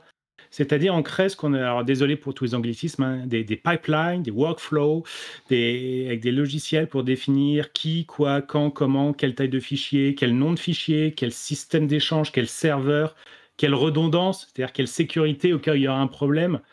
Parce que la solution... Enfin, c'est un beau... J'avais fait un lapsus. Le problème, quand il arrive, on doit pouvoir y répondre. Il n'y a pas de souci, on va trouver une solution. Voilà. L'échec n'est pas une option. Donc, on met tout ça en place avant. Et il y a tout un système, effectivement, d'échanges. Alors, les réseaux sociaux, au sens large, hein, mais nous aident pas mal pour les échanges. Ouais. Ensuite, le travail au Canada, l'avantage, c'est que quand certains dorment, d'autres travaillent. On va plus vite. Ça, j'en avais déjà entendu parler parce que j'ai invité Davy Mourier une fois. Et lui, il était script doctor et scénariste sur un film chinois. Et il me disait, l'avantage, c'est que je leur envoie un truc, moi je vais me coucher, le lendemain j'ai la réponse, machin. Et c'est vrai que ça peut avoir un certain avantage. D'un autre côté, le jour où t'as vraiment une grosse couille et que tu dis au gars, il me faut une réponse maintenant, bah lui, il est en train de pioncer, quoi. Donc, c'est compliqué. Ouais, T'as les alors, avantages et les inconvénients. c'est clair. Alors l'avantage pour le coup, c'est qu'en ce moment, on n'a donc qu'une seule personne complètement au loin en Californie, à LA. Pour le Canada, il y a 6 heures de décalage. Donc en fait, on a grosso modo, tu vois, une demi-journée ensemble. Et vraiment, quand je disais qu'on vit une époque formidable, c'est que chacun travaille, et puis de temps en temps, tu as une petite notification sur Discord, tiens, on peut se parler 5 minutes. On ouvre un Discord, on partage un écran, on échange, on solutionne et on passe à la suite. Ça, Ouais. c'est quand même fabuleux. Et c'est vrai, de manière plus globale, c'est vraiment dommage quand même que on ait eu une pandémie, qu'on se soit dit le télétravail c'est incroyable, et que après la pandémie, les gens font bah non, maintenant tu retournes au boulot machin, alors qu'on a eu des études qui montraient qu'on était plus efficace comme ça, quoi. Il y a Il y a des eu moins de adhérences. retour au boulot que ça, hein. De quoi? Non, il y a eu moins de retour au boulot que ça. Il y a beaucoup de gens qui ont opté pour le télétravail après le Covid, hein. Ouais, mais Et tu vois, dans notre secteur, on a plein. il y a quand même pas mal de secteurs où tu pouvais rester à du télétravail et qui les ont quand même envoyés faire 1 heure de route, aller-retour, etc. Tu vois, enfin, je trouve ça dommage. Mais en effet, oui, il y a quand même des gens qui se sont dit tiens, la solution c'est ça. En plus, tu payes pas la location des bureaux, c'est pas mal. Ouais, c'est ça, c'est ça. Mais quand ça va vite comme ça, bah, on essuie les plâtres avant et on cherche les solutions après. Donc Ouais, des fois, c'est ça vrai. crée des petites situations. Mais c'est vrai que dans nos métiers, c'est pas d'hier, hein. Il fut un temps où il y avait un certain Georges qui fait des films dans l'espace, qui pour pas discuter avec son ami Steven. Oh putain, putain, mais moi je pensais que t'étais. Ok, non, ok. Ouais, non, on n'est pas sur Moi, le tu même, m'as on est dit d'accord. Georges, tu m'as dit espace, j'ai pensé Ouais, mille non, yes. non. Ouais, non. Après, t'as Un dit autre, un Steven, autre. là, j'ai fait oh, d'accord. Ouais. Les gars, ils ont fait dérouler une ligne à travers l'océan pour pouvoir se parler sur Internet ensemble, quand même. Et c'était au siècle dernier. C'est des mal. Eh putain, Ah, et on se- ils ont monté une T1, une ligne T1 pour pouvoir se parler Oh. depuis Pinewood jusqu'à Skywalker Ranch. C'est vraiment des problèmes de riches quand même, hein. T'en as un, il arrive pas à passer son paquebot, il décide de détruire un pont, eux ils arrivent pas à communiquer, ils se font une ligne privée. Ah ouais, incroyable. Grave. Non, mais voilà, aujourd'hui, on peut avoir quasiment ce fonctionnement-là, tu vois, sur un film indépendant. Mhm. Ce qui nous permet d'être ultra efficace, en fait, d'avoir une réactivité, etc. Alors, je dis pas qu'il y a des challenges, c'est un film comme ça, c'est un très très gros challenge. Alors, je regarde mes fiches, j'ai noté quelques chiffres, vite fait. Ouais. Alors, en tout, il y a 157 200 images dans le film. Ouais. Combien truqué, attention. On est à plus de 30 000. Ça fait plus de 20%. Pour un film indé, C'est énorme. Alors, ouais, Alors, c'est pardon, ça, dans on- Jurassic on- Park, avec 63 plans truqués, hein. c'est vrai. On compte pas dedans les rotos, hein, des yeux, par exemple. Non, exact. Ah oui, exact. Je compte Ah aucune ouais, en roto là-dedans. plus. Ni le clean. Alors le clean, c'est une autre technique très galère sur laquelle principalement Julien Valverde, l'un de nos membres chéris de l'équipe, s'est passé un temps de malade à essayer d'enlever ça, puisque en fait, je me permets, je viens juste d'expliquer sur le tournage, il y a beaucoup de plans où il y avait des piquets avec des cibles, ça s'appelle des points de track, c'est Ok. pour prévoir des effets spéciaux derrière, Mhm. mais en fait, il a fallu effacer tout ça. Et ça a pris un temps de fou et une technique de fou. Et d'ailleurs, il est en train de terminer sur des plans difficiles. Là, c'est vraiment pas facile. Ah ouais. Donc voilà, c'est une technique. Et ça, ces plans-là, je crois, ils sont pas comptés dans ce que tu as compté toi, tu m'as dit, Julien. En tout cas, pas les yeux, ça c'est sûr. Non, aucune. Enfin, en fait, il y a de la roto pour les FX et il y a de la roto pour l'étalonnage. Effectivement, tout ce qui est les yeux, c'est du domaine de l'étalo, ça je l'ai sorti. Même si on travaille de façon très étroite avec les étalonneurs, en Mhm. définissant quel type d'image, quel type de fichier, etc. C'est encore une autre expertise. Puis Donc non, c'est ça, et ça. Vous êtes obligé de bosser de toute façon avec les étalonneurs parce que toi, il faut que tu saches comment tu vas faire refléter la lumière sur ce que tu fabriques, par exemple, en FX. Alors Non. non, dans le cinéma, traditionnellement, on travaille à l'inverse. C'est-à-dire qu'on va travailler sans étalonnage. D'accord, ok. Mais par contre, il faut faire en sorte que sur un plan qui n'est pas étalonné, si tu veux, tout soit cohérent. Que ce qui est le plus lumineux correspond à ce qui est le plus lumineux dans la scène. Sinon, quand il va étalonner, ça va faire bizarre. Donc, Ok. on doit vraiment faire correspondre ça. Et après, ils feront l'étalonnage. Ah d'accord, c'est alors, dans le sens inverse, ok. ouais. Ce que tu dis, c'est ce qui existe quand on est pressé. C'est-à-dire, on travaille sur des plates. Ce qu'on appelle plates, c'est des plans avec des VFX, en fait. Mhm. Sur des plates déjà étalonnées dans le clip, par exemple, ou Ouais. dans la pub. Parce qu'il faut aller vite. Ouais, ok. Voilà. Ok. Mais dans le Mais au cinéma, cinéma, on essaye d'aller lentement, moins mais mieux. ok. Ok, ok. Et t'as d'autres chiffres en plus de ça ou... Oh, bah, j'en ai quelques-uns, non. Donc, ça représente 170 plans. Ouais. Hein. Donc, je vous disais, juste en comparaison, bon, Jurassic Park, c'était il y a longtemps, mais c'était 60. On m'a parlé de Barbie. Barbie, sans effets spéciaux, hein, c'est 1300. Voilà. C'est les Dune, 1300 première. officiels en plus, dis-toi. Oui, c'est ça, crédité, absolument. Absolument. Dune, crédité, c'est 1700. Hmm. Et Non, j'y un crois, petit mais j'y film. crois pas. Bah, en fait, tu sais, tu joues sur les mots. Qu'est-ce que tu appelles VFX? Oui. Voilà. Bien sûr. Ouais, oui. Et le top du top pour moi, ça, c'est le cas de le dire, c'est Top Gun Maverick, hein, qui a fait sa pub sur Il n'y a pas d'effets spéciaux dedans. Alors, il faut savoir que Monsieur Il n'y a pas d'effets spéciaux dedans a gagné l'Oscar des effets spéciaux. Oui. Oui, oui, ça m'a fait rire, ça. Voilà. Waouh. C'est 2400 plans. Alors, on en est encore loin avec VST, mais on se tient pas mal, déjà pour un film français tout court, et pour un film indépendant, on doit pas être loin d'un record. Ah ouais. Je pense aussi. Est-ce que d'ailleurs, parce que dans toutes les techniques, on parlait du cleaning, on parlait de la rotoscopie, il y a le compositing, il y a la 3D, en fait, il y a plein de choses. Et tu nous as apporté une petite surprise alors par rapport à ça.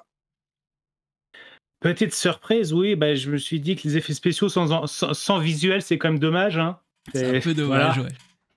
C'est comme le resto sans goûter, hein. C'est bien, mais pas top. Donc, si vous voulez, effectivement, pour être un peu plus clair, j'ai amené une ou deux choses à vous montrer, si ça vous intéresse. Bah ouais. Avec notamment un reveal, un first look, quelque chose qui est très important dans le Euh, film. alors, oui, absolument. Alors, allez, hop, je vais essayer que la technique ne me lâche pas. Ouais, on va tenter un partage d'écran. Ah là là, attention, roulement de tambour. Moi j'ai surtout peur d'Igor qui nous dit « Je sais pas comment on fait pour le partage. » Ah bah non, c'est bon, t'as décidé de le faire comme ça, donc ça va passer. Les gens vont mieux le voir. Je me suis dit que c'est... Voilà, petite sécurité. Encore une fois, l'échec n'est pas une option. C'est alors pour la petite histoire, c'était la devise, hein, d'un certain vol spatial qui s'est pas complètement bien passé. Voilà. Ah, De la NASA. C'était Apollo 13. Eh oui, narré par un certain Ron Howard. Tout à fait. Et on sent bien que c'est du Ron Howard quand on regarde le film. Voilà, ça respire ça. Ron Howard. C'est ça. Oh là là. Même si... moi, j'ai commencé Ron Howard avec Happy Days. Hein. Oh. Eh oui, c'est ça mon âge. C'est ça. Oh oui. Et donc ceux là, qui ont pas du la coup... rêve, je vous laisserai la regarder. Qu'est-ce que tu nous montres? C'est un œuf? C'est quoi? C'est un œuf. Alors, bon, il y a une il y a quelqu'un qui s'est approprié le vaisseau dans le chat, hein, je tiens à le dire. Déjà, il y a mon vaisseau. C'est pas faux. C'est pas faux. C'est Irina, mais encore une fois, je laisserai Igor faire le tour des crédits, comme on dit. Ouais. Donc, c'est un vaisseau, c'est un vaisseau en 3D. Irina ou Irène Devin. Voilà. Oui. Elle a deux. Enfin, c'est un même prénom, mais francisé. D'accord. Voilà. J'espère, Irina, que c'est bien ce qu'il faut dire. Je sais pas, en fait. Mais c'est dit. Donc, ouais, donc en fait, en VFX, il y a deux types de VFX. Des VFX 2D, c'est-à-dire qu'on va rajouter dans une image une autre image. Typiquement, des taches de sang, des oiseaux qui volent dans le fond du ciel, ou enlever des choses, le clean dont parlait Igor tout à l'heure. Ouais. Et tout ça, ça se fait avec une phase qui s'appelle le compositing. Mm-hmm.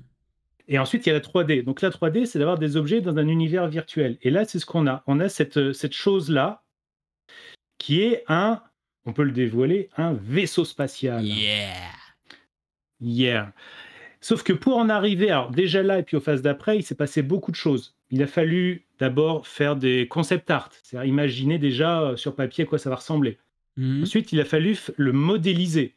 Donc le modéliser, c'est en 3D, on part d'un élément et un peu comme en poterie ou ou en Lego, c'est un petit mix des deux. On va, vous voyez, ça a plein de petits carrés, on va créer les formes. Et tout ça, c'est un travail qui se fait à la main. Et l'avantage de la 3D, c'est qu'une fois que c'est créé, voilà, c'est un objet complet, on peut se déplacer dans l'espace. On peut le regarder par devant, par derrière, et interagir avec comme on veut. Ce qui va nous permettre de le positionner exactement au bon endroit, qu'il ait la bonne lumière. On va faire en sorte que la lumière du tournage soit la même que sur l'objet 3D. Et on va pouvoir passer à l'étape d'après, qui est donc, et c'est aussi la même personne qui a travaillé là-dessus, qui va faire le texturing, c'est-à-dire cet objet qui est un peu comme de la glaise, hop, on va lui donner des matériaux. Et d'un coup, voilà, ça a un peu plus de gueule, si je peux me permettre. Les matériaux, c'est... parce que t'es sur Blender, c'est ça? Ouais, celui-là, c'est Blender. Donc du coup, est-ce que sur ce logiciel, t'as déjà des plugins, on va appeler ça comme ça, des plugins avec des textures déjà préparées, genre un plugin texture roche, texture... Alors, il y en a, mais encore une fois, vu l'ambition du film, vu le fait que c'est projeté sur un grand écran, c'est pas ce qui a été fait. D'accord. Irina, là, a travaillé à la main. C'est-à-dire qu'elle a peint à la main avec un autre logiciel qui s'appelle Substance Painter pour faire les textures vraiment personnalisées qui ensuite sont appliquées sur l'objet. Voilà, donc c'est vraiment du travail à la main. Toute la modélisation et tout le texturing, c'est entièrement custom. Ok. Gros boulot. Chacune de ces pierres là a été faite à la main. Voilà. Ouais. Mais ensuite, en 3D, on a en plus, là, vous ne le voyez pas forcément, mais cette partie-là, elle est un peu transparente. Donc, on va aussi jouer sur les matériaux. On peut dire que cette texture, elle va être posée sur du verre, ou sur du métal, ou sur de la pierre, pour que cet objet il réagisse à la lumière comme si c'était le vrai matériau. Ouais, je vois, ok. Voilà. Et une fois qu'on a ça, on va faire, alors je vous passe les étapes, mais on va faire du match move, c'est-à-dire on va faire en sorte que la caméra virtuelle soit la même que la caméra de tournage. Il y a donc, je vous disais, la lumière, il y a l'animation, tout ça. Et ça va nous permettre d'arriver ensuite alors, à la vidéo, au compositing dans le plan. Donc au tournage, Igor et toute l'équipe, ils ont tourné avec un drone. Le petit drone qu'on voit, c'est pour avoir un point de repère, pour imaginer où sera le vaisseau. L'équivalent de ce qu'il disait tout à l'heure, qu'on efface les... Ouais. Les petits pics, ouais. Ok. Et c'est ce que tu disais tout à l'heure, c'est-à-dire qu'il y a une sorte de bashing des CGI, des effets spéciaux générés par ordinateur, alors qu'en fait, la meilleure solution, c'est évidemment un travail d'équipe. C'est plus facile d'avoir un vrai objet là, puis de travailler avec, que de partir de rien du tout. Bah oui, parce qu'en plus ta caméra, faut que tu saches exactement comment tu vas faire ton mouvement et tout. Si tu as un point de repère directement dans ton objectif, c'est quand même plus simple, quoi. C'est ça. Donc c'est aussi le rôle du superviseur sur le tournage de trouver ses biais pour rester dans la créativité et préparer la technique. Et donc là-dessus, on va venir insérer le vaisseau. Il a son propre mouvement, mais qui suit le mouvement de caméra. La bonne lumière. Là-dessus, on va venir mettre les différentes couches de texture. Mais là, si vous regardez, le vaisseau, il ne fait pas très intégré. Et ensuite, il y a une autre phase, celle-là, qui est celle du compositing. On va faire matcher l'image avec exactement la granulosité, les petites déformations, les petites imperfections de la caméra. Et une fois qu'on a fait ça, on va rajouter une autre couche qui est l'interaction avec l'environnement. Parce que forcément, à la fin, cet objet, il a une ombre. Et il va falloir que cette ombre-là, elle matche avec, bien sûr, les véritables ombres. Donc, on n'imagine pas, mais sur un plan comme ça veut dire générer de la fausse herbe en 3D. Ah oui, en fait, tu ne fais pas, tu fais pas juste ajouter une ombre. Il faut que tu fasses de l'herbe, en fait, de la fausse herbe. C'est ça. Pour garder cette granulosité, parce que là, moi, à mon écran, ça prend peut-être effectivement 2-3 pixels. Et non pas les 5 pixels près dont j'ai lu tout à l'heure au chat. Mais au cinéma, ça, c'est plusieurs dizaines de centimètres. Ça ne tolère pas l'approximation, hélas. Bah oui. Donc voilà un plan. Alors, je vais vous le montrer, la version... alors, quand je dis finale, on est en pré-étalonnage, c'est ce dont on parlait tout à l'heure. Ok. Au final, on aura un plan qui va ressembler à ça. Il n'est pas fini, voilà. Mais voilà, ça c'est un plan VFX. Alors ça a l'air de rien, ça dure pas longtemps. Vous avez un décompte d'images en bas, il y a 1317 images. En termes de boulot, si on part de ce qui a été dit, c'est-à-dire la conceptualisation, la création, etc., je ne vais pas vous donner un nombre d'heures, mais ça se compte en mois de travail, clairement. Et ça, on a travaillé, alors tous les plans ne sont pas en 3D comme ça, il y a encore une fois 169 shots de FX. C'est le boulot de malade. Faut quand même voilà, être hyper patient. On s'amuse bien. Ouais. Mais on a un métier génial parce que c'est créatif, parce que c'est à la fois technique, pointu, donc il y a le plaisir de s'améliorer tout le temps, comme dans l'artisanat, tu vois, d'aller chercher. Ouais. En même temps, on est sur des disciplines ultra dernier cri, donc on avance en même temps que la technologie, et en même temps, on reste on fait du storytelling, on est des raconteurs d'histoire, même sur un plan. Même effacer un objet, c'est aider et c'est supporter le film dans l'histoire. Donc il y a une vraie motivation de participer à ces aventures-là, en fait, à tous les niveaux, tous les VFX artistes, que ça soit effectivement un rotoscopeur, un 3D artiste, un superviseur. Je pense qu'on est tous portés par ça. Mais quand on a un projet comme ça qui dure dans le temps, qui est hyper chronophage, comment on gère aussi sa veille à côté pour se mettre au courant de ce qui évolue dans le métier, en fait? C'est sur ton temps perso en plus, que tu dois déjà pas avoir énormément, vu que tu bosses déjà temps plein là-dessus, quoi. Ouais. Alors, il y a pas mal de réponses à ça. Moi, je peux présenter que mon humble cas personnel. Ouais. Alors non, avant celui-là, dans les boîtes, les grosses boîtes d'effets spéciaux, par exemple, on a un de nos collaborateurs, celui qui est au Canada, qui est en particulier chargé de la 3D, il s'appelle Robert. Lui, il travaille aussi dans une assez grosse boîte d'effets spéciaux. Et là-bas, c'est un job, il est payé pour. Il est Head of Innovation. Donc, Robert Rioux, si je peux me permettre juste de compléter. Absolument, Robert Rioux. Qui est connu d'ailleurs sur YouTube parce qu'il a une chaîne dédiée à Blender qui s'appelle Blender Bob. C'est très chouette parce qu'il vient de l'industrie. Donc, ce qu'il va dire correspond aux réalités du milieu. Et voilà, et lui, son job en ce moment, c'est ça, c'est d'être chef de l'innovation, donc de chercher les nouveautés. Alors ensuite, moi, mon cas, il est un tout petit peu particulier, c'est que je partage aussi mon temps avec la formation. Je suis formateur professionnel dans des écoles comme Vidéo Design, qui sont des écoles de formation professionnelle sur Paris, celle-là en tout cas. Et on fait justement la mise à jour, la formation continue de toutes ces personnes-là. Donc quelque part, c'est aussi une partie de mon job. Ouais.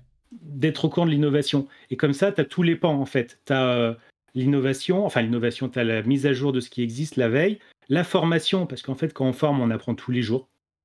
Voilà.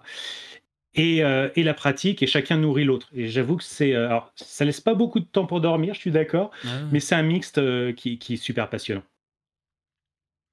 Ouais, moi, je crois que... Moi, à chaque fois que je vois le boulot de VFX,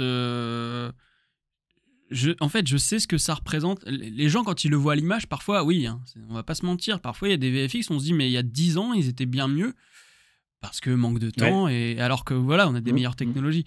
Mais et en fait, c'est pour ça vraiment que je voulais t'avoir, parce que je voulais montrer à quel point c'est un boulot minutieux qui est hyper chronophage. Et c'est pas juste, tiens, j'ai décidé de faire un vaisseau, pouf, vaisseau magique. Non, c'est au pixel, machin et tout, quoi. C'est... Disons que... Il y a autre chose. Pardon, excuse-moi. Ouais. Juste, il y a autre chose qui prend beaucoup, beaucoup de temps, on n'en parle jamais. Mais c'est les temps de rendu, les calculs. En fait, on perd un temps de malade avec ça. Parce que même avec des grosses machines, il faut calculer toutes ces images. Il faut... Alors, en fait, ouais. Pardon. Vas-y. Non, c'est ça. C'est en fait la dernière phase, c'est qu'on les rendu. Et la différence entre la 2D et la 3D, c'est ça. C'est-à-dire que alors, du temps de Jurassic Park, j'y retourne au siècle dernier, quand j'ai fait mes études, au siècle dernier. Jurassic Park, ça pouvait être plusieurs jours pour faire une image. Le cinéma, c'est 24 images par seconde. Voilà. Mais nous, encore aujourd'hui, sur ce type de projet, on est sur plusieurs heures. Et quand je dis plusieurs heures, ça peut aller jusqu'à 10 heures. Ensuite, on a ce qu'on appelle des fermes de rendu. On a plein d'ordinateurs qui travaillent en même temps. Mais en fait, une grosse partie du boulot de la 3D, c'est pas forcément de créer la 3D, on peut tout faire. Hein. On peut faire une forêt complète avec 10 milliards d'arbres, il n'y a pas de souci. Enfin, il n'y a pas de souci, il y aura quelques limites techniques. Mais par contre, comment on va la rendre? Et en fait, toute une partie du job, c'est la frugalité, c'est ce que je disais tout à l'heure, le moins mais mieux. Quelle astuce je peux utiliser pour garder ma qualité, avoir mon temps de calcul, avoir mon rendement? Alors, ça me permet, merci pour la transition, j'avais un dernier truc à vous montrer en termes de frugalité et pas forcément de simplicité. C'est un petit logiciel qui s'appelle du compositing. Le compositing, c'est la phase finale. Hein, on va assembler tout pour... voilà, on a la recette, on va assembler le gâteau. Ça, par exemple, c'est une terre, pour ceux qui ne l'auraient pas reconnu, en 3D. Elle est Très plate, bien. hein, Mais ta si on terre, a- on est d'accord, elle est pas ronde, hein, attention. Elle est plate. Hein. Ah bon? Ah bon? C'est vrai? Et je me permettrais même de rajouter que c'est notre Terre. Et tout à fait, Ça se défend, je ça se reconnais défend. les continents. Non, quand je dis notre, c'est pour le film. Ah oui, Alors, cette terre sera dans le film, effectivement. oui. Mais rendre la 3D comme ça serait super long. Donc, en fait, ça se passe pas comme ça. En fait, il y a tout ça de process Oh, aïe, aïe, aïe. qui va exister. Chaque petite case est une opération. Et en fait, notre 3D, au début, elle ressemble juste à ça. La 3D rendue, le fameux rendu qui est long, c'est juste ça. Ça, plus une autre étape qui est ici. Donc ça, On là, a, la Terre telle qu'elle est, ouais. je te coupe juste 2 secondes pour essayer Ouais, de comprendre. je t'en La Terre telle qu'elle est là, c'est celle que vous avez créée via Blender avant de la mettre dans Voilà. ce logiciel-là. Ok. C'est ça, c'est ça. Et toute la magie, donc tu as la Terre d'un côté, tu as de l'autre côté, à ce niveau-là, on va avoir les nuages. Et tout ça, c'est des étapes de contrôle intermédiaire pour arriver, en fin de compte, à ça, c'est-à-dire à l'ensemble. Ouah. Et en fait, en faisant ça, alors là, c'est un tout petit arbre. Normalement, ça fait 4 fois cette longueur-là, hein, une comp normale. Ce qu'on appelle comp, c'est compositing, c'est Ouais. tout le process. Mais c'est ce qui nous permet d'aller vite, en fait. Voilà. Donc, ce travail de compositing, c'est vraiment ce qui va donner le lustre, le brillant à la 3D. Et ça, une Terre comme ça, si on compte pas, si on compte pas le temps sur Blender, mais juste ces étapes-là, c'est combien de temps environ? Construire un arbre comme ça, c'est pas très long. C'est tout ça, ça se fait en une demi-journée à organiser. Ensuite, il y a tous les réglages, c'est-à-dire qu'ensuite on voit avec notre réalisateur et Qui peut être super chiant des fois. Mais tous les qui réalisateurs a sont chiants. qui hein, a c'est sa pas- vision, voilà, qui a sa vision. Parce que je dis ça parce que spécialement sur la Terre, il y a eu beaucoup de versions en fait. Ouais, on a fait beaucoup de choses. Mais là, on le disait, les rendus, ça peut être plusieurs heures ou plusieurs jours.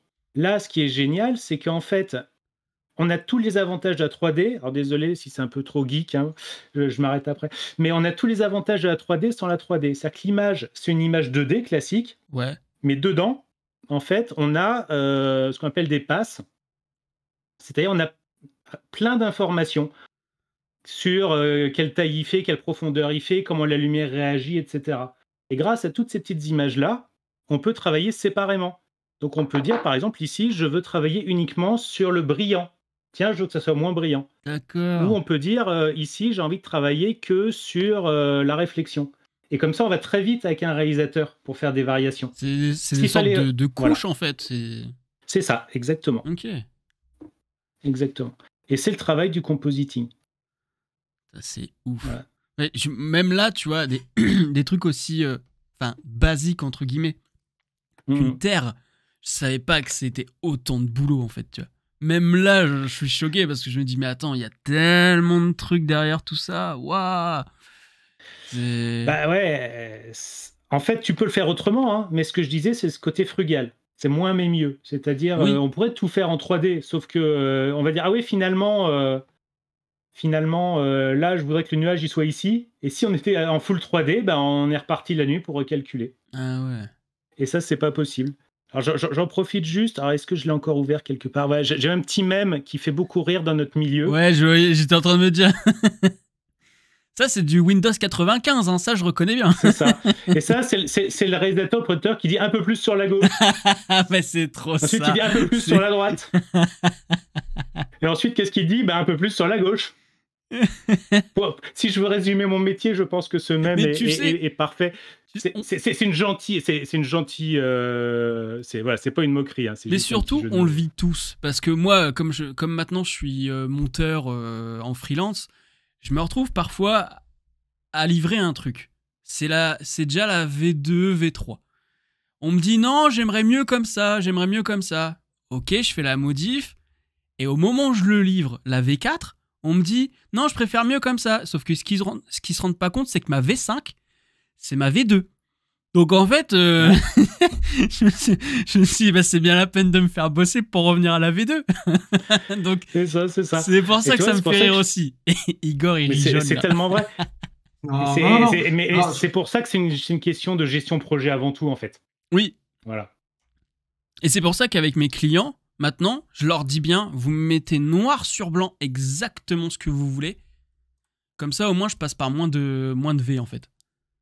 Ah, puis il y a un petit, enfin c'est pas un secret, je pense que tous les gens du milieu le connaissent, mais l'astuce c'est dans les négociations, dans les contrats avec les clients, c'est de limiter le nombre de retours. C'est-à-dire que vous avez le droit à 3 retakes. Et voilà, je le fais maintenant. Le 4e, il sera payant. Ah ouais, je vais te dire, à ce moment-là, bizarrement, ils te demandent moins, hein. Ça c'est clair. Ouais. Et ils te demandent moins, ou ils prennent le temps de réfléchir à ce qu'ils te répondent. Tu vois, avant de te répondre tout de suite, ils disent, attends, je vais faire une liste. C'est ça. Et j'ai Ghost Spider, d'ailleurs, je lui fais un coucou parce qu'il est arrivé en cours de route. Sache que la rediff sera sur YouTube avec un peu de remontage et tout pour mieux voir les images qu'on a eues là, parce que là, on l'a vu en petit, mais après, je vais vraiment le mettre à fond de balle. Et il nous dit, c'est pas fini et c'est plus beau que She-Hulk.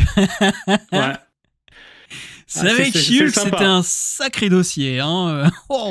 C'est ça. Alors, en même temps, c'est super sympa et en même temps, c'est vrai que c'était pas le niveau le plus élevé. Alors, cela dit, pareil, c'est ce que tu disais tout à l'heure, tu sais. Moi, j'ai des potes qui ont bossé sur She-Hulk. Ah ouais. J'ai fait un jeu de mots. Ils étaient verts. On laisse pas le temps. Ils ont un budget minimal. Ils se font bâcher derrière et ils se font engueuler en surplus. Voilà. Quand j'ai fait ma vidéo sur les 2 premiers épisodes, j'ai bien spécifié, tu vois, je fais les effets spéciaux sont vraiment pas finis et je n'en veux pas aux mecs qui ont fait les FX. Parce que généralement, c'est comme si tu disais regarde mon dessin, il est pas fini, hein, mais regarde déjà. Ok, merci, hop, j'encadre. Non, mais c'était pas fini en fait. Bah ouais, c'est ça. Alors ensuite, il y a des trucs super mauvais. Hein. Il y a sur... Ouais, je vais le citer, c'est pas grave. Alors, c'est un film qui est sur Prime. Ouais. Qui s'appelle Possession, avec Nicolas Cage. Oh oui, non mais ouais.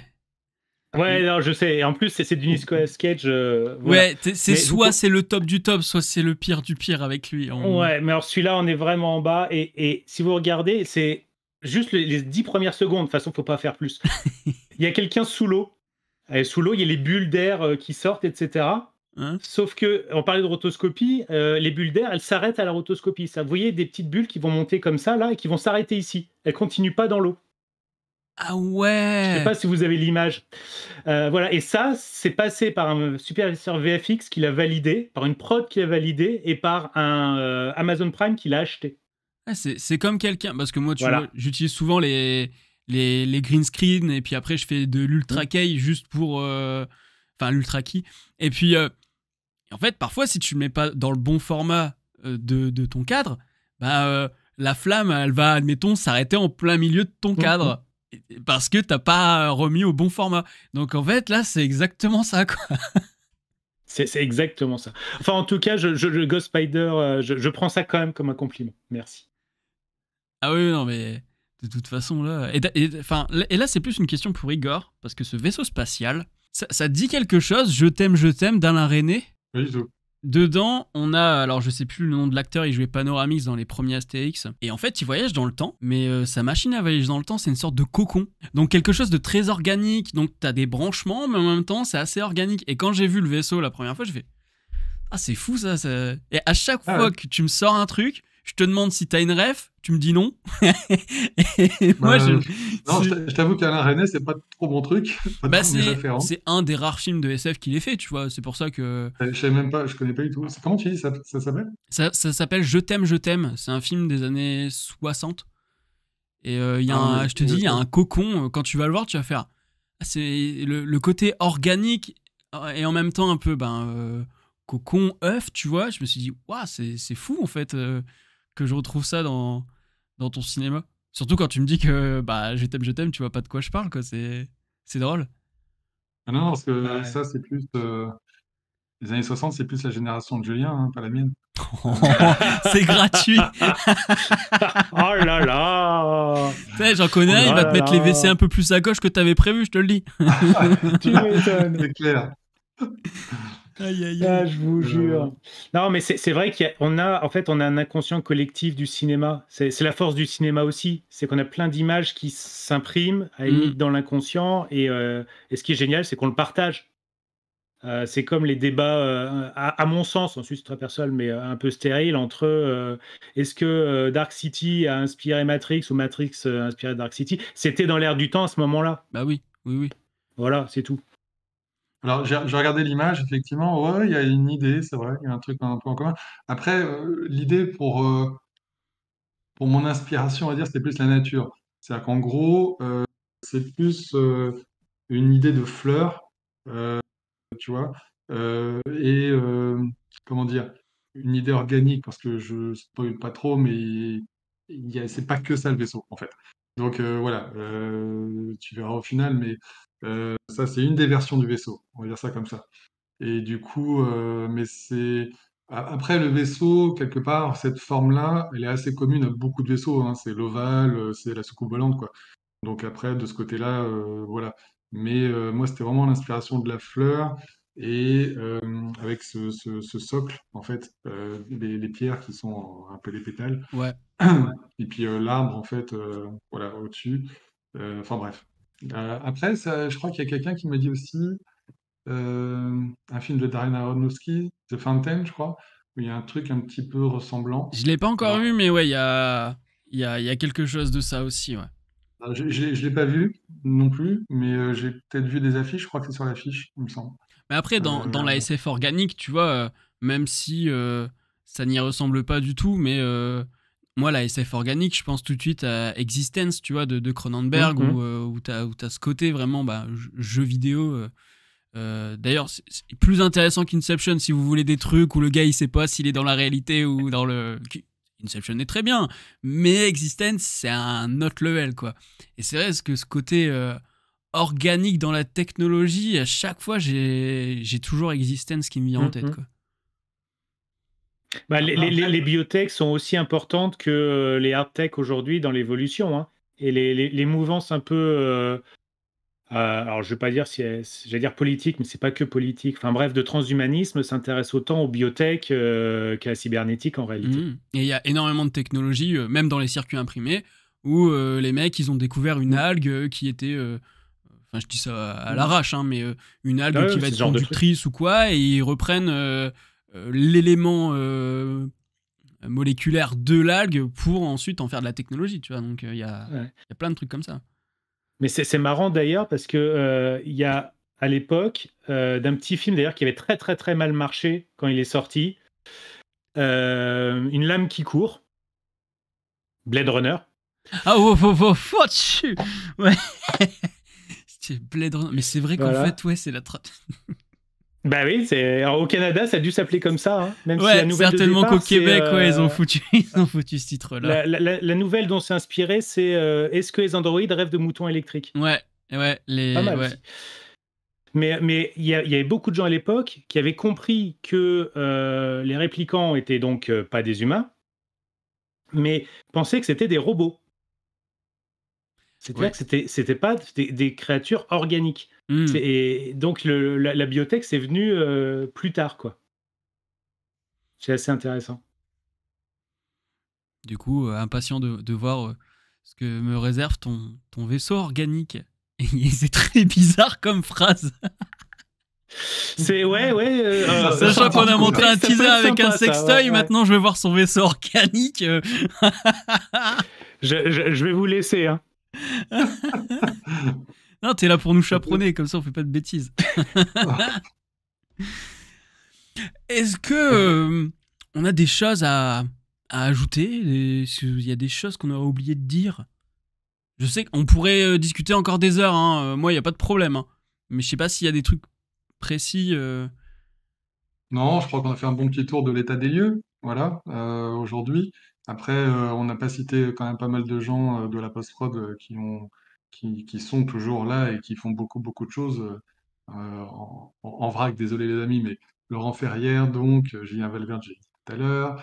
Il y a donc Matteo De Marco, il y Parle un peu plus a fort, Igor, parce que t'es un peu plus bas que nous et t'es déjà à Bertrand fond. Lavergne, pardon. Il y a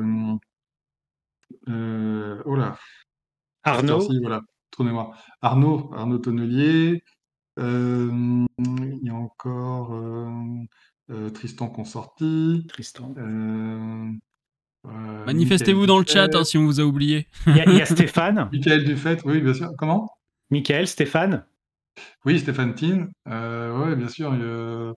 Enfin, en plus, on les a tous eus ce matin parce qu'en fait, chaque vendredi matin, on se fait une réunion avec un maximum de gens de l'équipe de Post-Prod. Ok. C'est toujours des réunions dans lesquelles on montre ce qu'on a fait durant la semaine, qui nous permet aussi enfin, ces réunions nous permettent de rebondir un petit peu sur voilà, des choses en cours, ou donner des avis, ou des choses comme ça.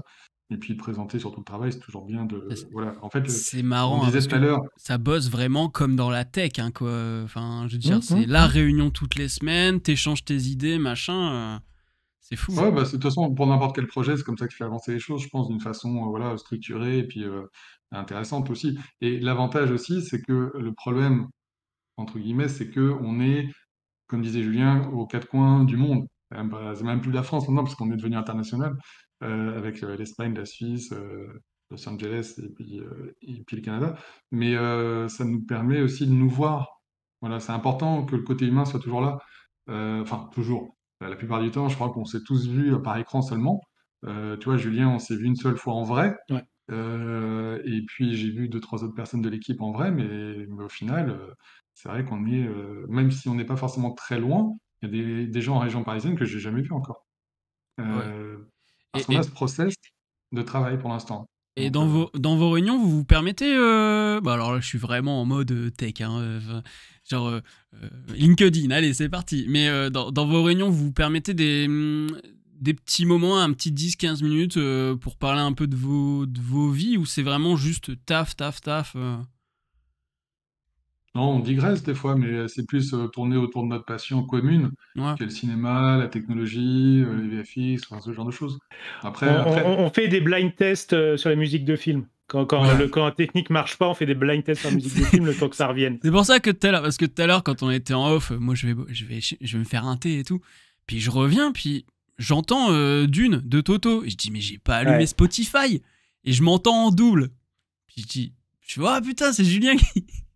Pendant que j'étais parti, il écoutait Dune. Et c'est là où je me suis dit, putain, un truc en commun parce que bah, j'étais persuadé que c'était mon Spotify qui s'était allumé tout seul et tout. C'était drôle quoi. Alors, juste précision, Dune de Toto, pas de Zimmer. J'ai bien dit Toto. Voilà. J'ai dit Toto. Alors, on mélange pas les serviettes et les torchons. J'aurais adoré qu'ils utilisent la musique de Toto dans les films de Denis Villeneuve. Ça aurait été incroyable. Mais ils l'ont pas fait. Je suis dégoûté. Peut-être C'est pour ça. le 3. Oh, peut-être. Ouais. Oui, Julien n'a pas trop. Il n'a pas trop digéré le deuxième. Je suis pas encore allé le voir, mais. Bah, c'est tout frais, alors, etc. Non, bah, c'est pas mal. C'est pas mal. C'est Villeneuve. Il y a plein de choses intéressantes. Alors, je suis pas critique, hein, mais voilà. C'est,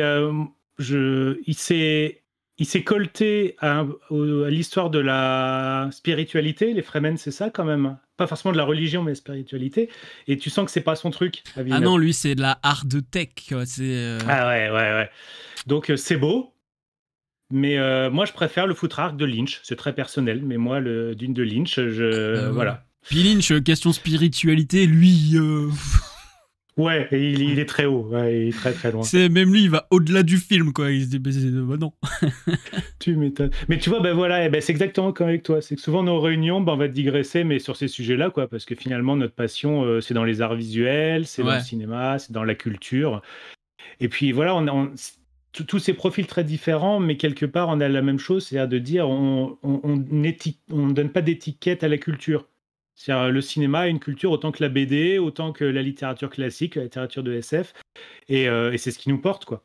On peut aller voir le nouveau Bruno Dumont et le lendemain aller se taper la dernière merde du MCU, c'est pas un problème. Oui, on peut tout faire hein, en théorie. Non, mais c'est vrai, il y a des choses intéressantes partout. Faut pas avoir Même trop d'a même dans les priori. pires Ensuite, films, hein. Je prends toujours en exemple Doom, qui était avec The Rock. ouais. Le film est Ouais. vraiment abominable, mais il y a un moment, il y a un éclair de génie où les mecs, ils t'ont fait une scène en FPS comme dans Doom et elle fonctionne hyper bien. Et, et ça, tu ne peux pas dire non, Doom, tout est nul. Bah non, même dans les pires films, t'as toujours un truc à relever. Même le négatif peut être quelque chose de positif à en tirer, quoi. Donc, Mais carrément. Bah, alors, il y a même deux choses. En plus, nous, on est déformés professionnellement parce qu'il y a des FX dans tous les films. Même le plus premier degré des films français sociaux, en fait, il y a des FX dedans. Mais alors souvent, déjà, on peut trouver son salaire, entre guillemets, en voyant... en voyant des effets spéciaux, et ensuite, quand on sait un peu ce qui se passe derrière, le fait qu'un film existe, et je pense que c'est pas Igor qui aime bien le contraire, le fait qu'un film sorte et existe, c'est déjà tellement inespéré.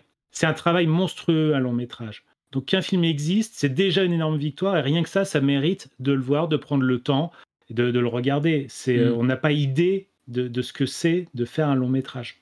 En fait, ce qui serait ouf, c'est de faire une liste de tous les films qui n'ont jamais été faits.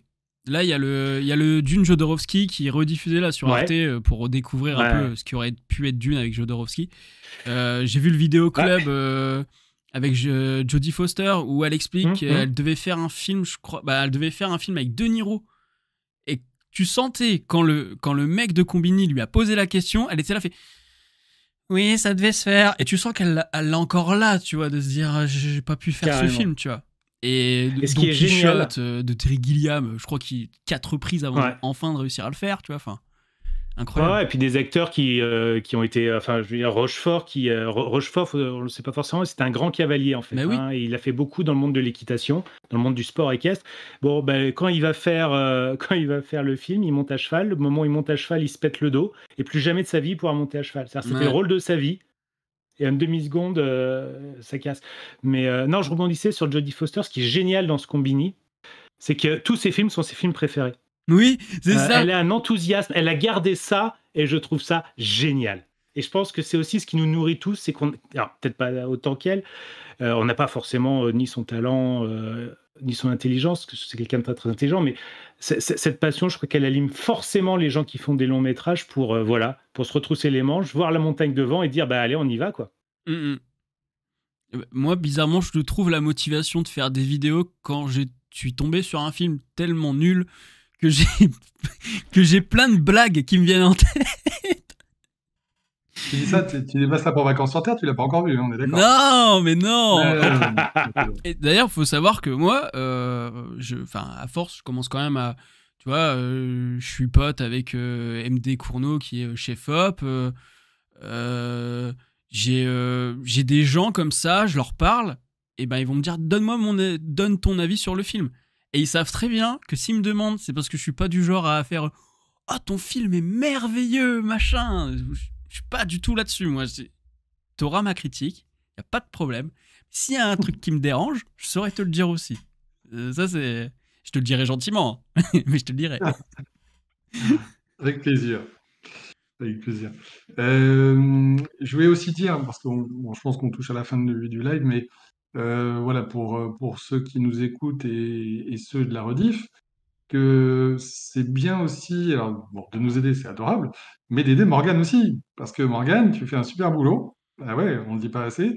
Tes vidéos sont super sympas. D'ailleurs, n'hésitez pas à vous abonner, parce que franchement, il y a de quoi faire sur des sujets des fois peu connus, toujours bien analysés, toujours avec le peps et puis l'humour, etc. Donc, allez-y à fond, vous allez vous éclater avec toutes ces vidéos, il y a de quoi faire, hein, ça commence à faire une sacrée collection de vidéos En juin, sur ça ta fera chaîne. 10 ans que je suis sur YouTube. Bah ouais, 10 ans, waouh! Ah ouais, ah ouais, t'as commencé à 11 ans déjà. Ah oui, il est... Donc, ce soir, t'as des problèmes avec nous, t'as des comptes à régler. Pas du tout, mais pas du tout. Grave. Non, non, c'est ce qu'on dit, on titille quand on aime bien, hein. C'est, voilà, Ah bah quand on oui. est confortable. Et Donc, moi, voilà. parce que j'aime pas qu'on me lance des fleurs. Moi, je tiens encore à te remercier parce que sans toi, je n'aurais jamais pu interviewer Monsieur Alfonsi pour parler de ce bouquin qui est juste incroyable. Voilà. C'est la petite aparté de la soirée, mais quand je t'ai eu au téléphone pour me dire je connais Alexandre Alfonsi, il a écrit tel bouquin, je fais oui, je veux parler avec ce monsieur, mais oui. Donc Alors oui, voilà. c'est justement quelque chose aussi de très important que de dire que c'est un super bouquin, Terence Hill, pour ceux qui connaissent Terence Hill ou ceux qui ne connaissent pas Terence Hill. C'est un must-have, comme on dit. Voilà, un très beau bouquin qui est en vente partout, hein, à Amazon ou Fnac ou ce que vous voulez. Mais vraiment, il est sorti il y a peu de temps et c'est un ami donc mon ami d'enfance, Alexandre Alfonsi, qui a écrit le livre, et c'est vraiment un super ouvrage. Donc, j'en ai deux chez moi. Mais il faut quand même ajouter que le bouquin prioritaire de ce soir, il est là. Hein, il est là. C'est le Rédempteur. N'oubliez pas, naissance d'un héros. Regardez ces pages magnifiques. Ça va, j'ai pas ouvert pile au moment où ça spoil. J'ai eu de la chance. Ah là là. Exactement. Ah, Enfin bon, voilà, non, mais on est entre gens de bonne compagnie, je pense. Donc voilà, c'est pour dire que tu es vraiment méritant, au-delà du fait de nous inviter sans arrêt, mais du fait que voilà, tu fais un super boulot et c'est important de le signaler. Parce que c'est pas évident, hein, YouTube, il faut se battre. Oui. Et Twitch, c'est encore pire. Surtout quand c'est pas ton boulot, quoi. Bah non, mais enfin... Moi, tu sais bien, je suis du genre donnant-donnant. Donc, toi, tu me donnes l'occasion de faire un bon live, et ben évidemment, je te le rends. C'est comme ça que je marche, moi. Julien, c'est de quoi je parle parce qu'on est du même endroit et ça marche comme ça. Ça marche comme ça dans cette ville, tu vois. C'est sûr. Dans le Grand Nord, ouais, effectivement. C'est ça, les corons, tout ça. Attends, Julien, on sait que c'était dur la mine à ton âge. C'est ça, exactement. Alors quand on a eu l'électricité, c'était génial. Mais vous êtes consanguin ou pas? Faut vérifier parce que généralement par chez nous. Hein. Le problème, c'est que maintenant, par chez nous, on ne sait même plus. On est obligé de faire des tests pour s'en rendre compte. Ah, c'est pour ça qu'ils ont fait venir les tests ADN en France. C'est par rapport au Nord déjà, non, c'est ça? Un truc comme ça. Ah ouais, non, mais... Ouais, grande histoire. Du coup, il se peut qu'avec Julien, un jour, vous voyez une photo sur Instagram ou quoi, vous voyez nous deux tronches parce que j'ai découvert que monsieur était dans le secteur. Donc c'est cool. Yes. Déjà, vous avez tous les deux le book. Donc... Ça se défend, ça se défend. Est-ce qu'on a quelque chose de plus à ajouter? Bah, je crois pas pour l'instant, non. La prochaine, ce sera J'aime d'ici bien le quelques pas semaines. pour l'instant. Lui, il compte déjà revenir dans 2 semaines. Un peu plus, peut-être un peu plus. Mais non, il y aura pas mal de news sur les réseaux dans les jours, semaines qui viennent. Déjà Les choses demain. vont s'accélérer. Voilà, les choses vont s'accélérer. Là, il y aura des news sur les prochaines. Ça va être donc les teasers, les 4 cette fois-ci, avec aussi de la musique. Voilà, on va mettre un petit peu de musique en ligne, on va montrer un petit peu de jeux vidéo. Enfin bon, il y aura des petites choses. Donc voilà, sur les semaines qui arrivent. Et puis des visuels aussi. Voilà, d'affiches et autres. Donc, et puis surtout, j'espère, des très bonnes nouvelles, puisqu'il y a des choses, comme je disais en début d'émission, qui se préparent, voilà, on travaille dessus. Donc, Ouais, ouais, parce qu'on vous a pas tout dit. Moi, j'ai eu monsieur au téléphone il y a quelques semaines, il m'a dit des trucs, il a dit, je sais pas si on les dit ce soir, on les a pas dites. Donc, sachez qu'il y a encore des infos qui vont pas tarder à arriver. Du coup, je pense que c'est le moment de dire au revoir à tout le monde. Alors, oui, et je suis désolé parce que je crois que j'ai dû oublier des gens. Je suis tellement fatigué là ce soir que j'ai oublié sûrement des gens dans l'équipe, donc m'en voulez pas. Vous êtes tous vraiment, j'allais dire vraiment aussi importants les uns que les autres, hein. Ça c'est évident, sinon on pourrait pas faire le film. Donc voilà, mais je ferai un mea culpa sur l'émission d'après. Il va En fait, l'émission d'après, ce sera juste un listing d'1h30 où il va me dire tous les noms.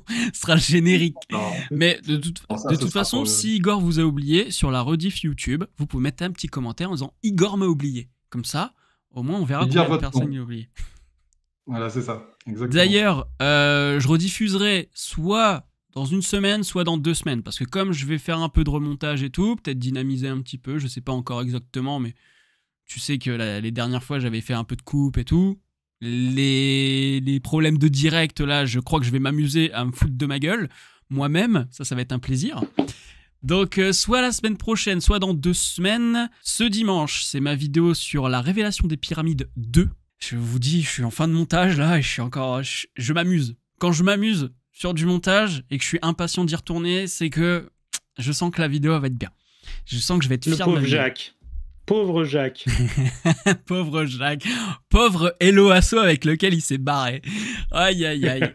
Et donc, si vous regardez avec nous ce soir, merci d'être resté jusqu'au bout. On est encore quand même plus d'une dizaine. On a commencé avec environ 25 personnes, ce qui est vraiment pas mal. Hein. On sent quand même qu'il y a une volonté de suivre le projet, donc ça c'est cool. Si vous nous regardez sur YouTube, eh bien, le petit pouce bleu, partagez un maximum sur les réseaux pour faire connaître le film. Le Hello Asso, partagez-le aussi. Voilà. Même, je sais pas si on peut encore donner juste un don de 1 euro, ce genre de choses, ou c'est que les goodies, je ne sais plus. Ouais. Non, c'est bon. Ouais. Voilà, parce que sachez que un petit don de 1 euro ou quoi, si on s'y met tous, ça peut changer quelque chose. Donc voilà, et puis nous on va faire un petit raid, parce que là je parle de dons. Ce week-end, depuis jeudi jusqu'à dimanche soir, enfin dimanche minuit, il y a le speed don. Donc c'est des speedrunners jeux vidéo qui sont là pour une œuvre caritative, donc pour Médecins du Monde. Donc voilà, c'est soirée speedrun du don, enfin j'ai dit soirée mais c'est 4 jours non-stop, sans arrêt. Donc on va aller faire un petit raid tout de suite avant de se quitter. N'hésitez pas à faire un petit don aussi, je vous dis 1 euro. Je vois le nombre de spectateurs qui regardent le Twitch, je me dis sur Speedon, je me dis s'il y a 30 000 mecs qui mettent ne serait-ce qu'1 euro, bon c'est incroyable quoi. Donc je vous remercie encore, vraiment les gars, vous repassez quand vous voulez, même si c'est pas pour parler de vacances sur Terre, ça peut être pour autre chose. Je pense que Julien, je t'inviterai spécialement pour des FX ou quoi, pour bien trash talk sur les films qui disent on n'a pas de FX.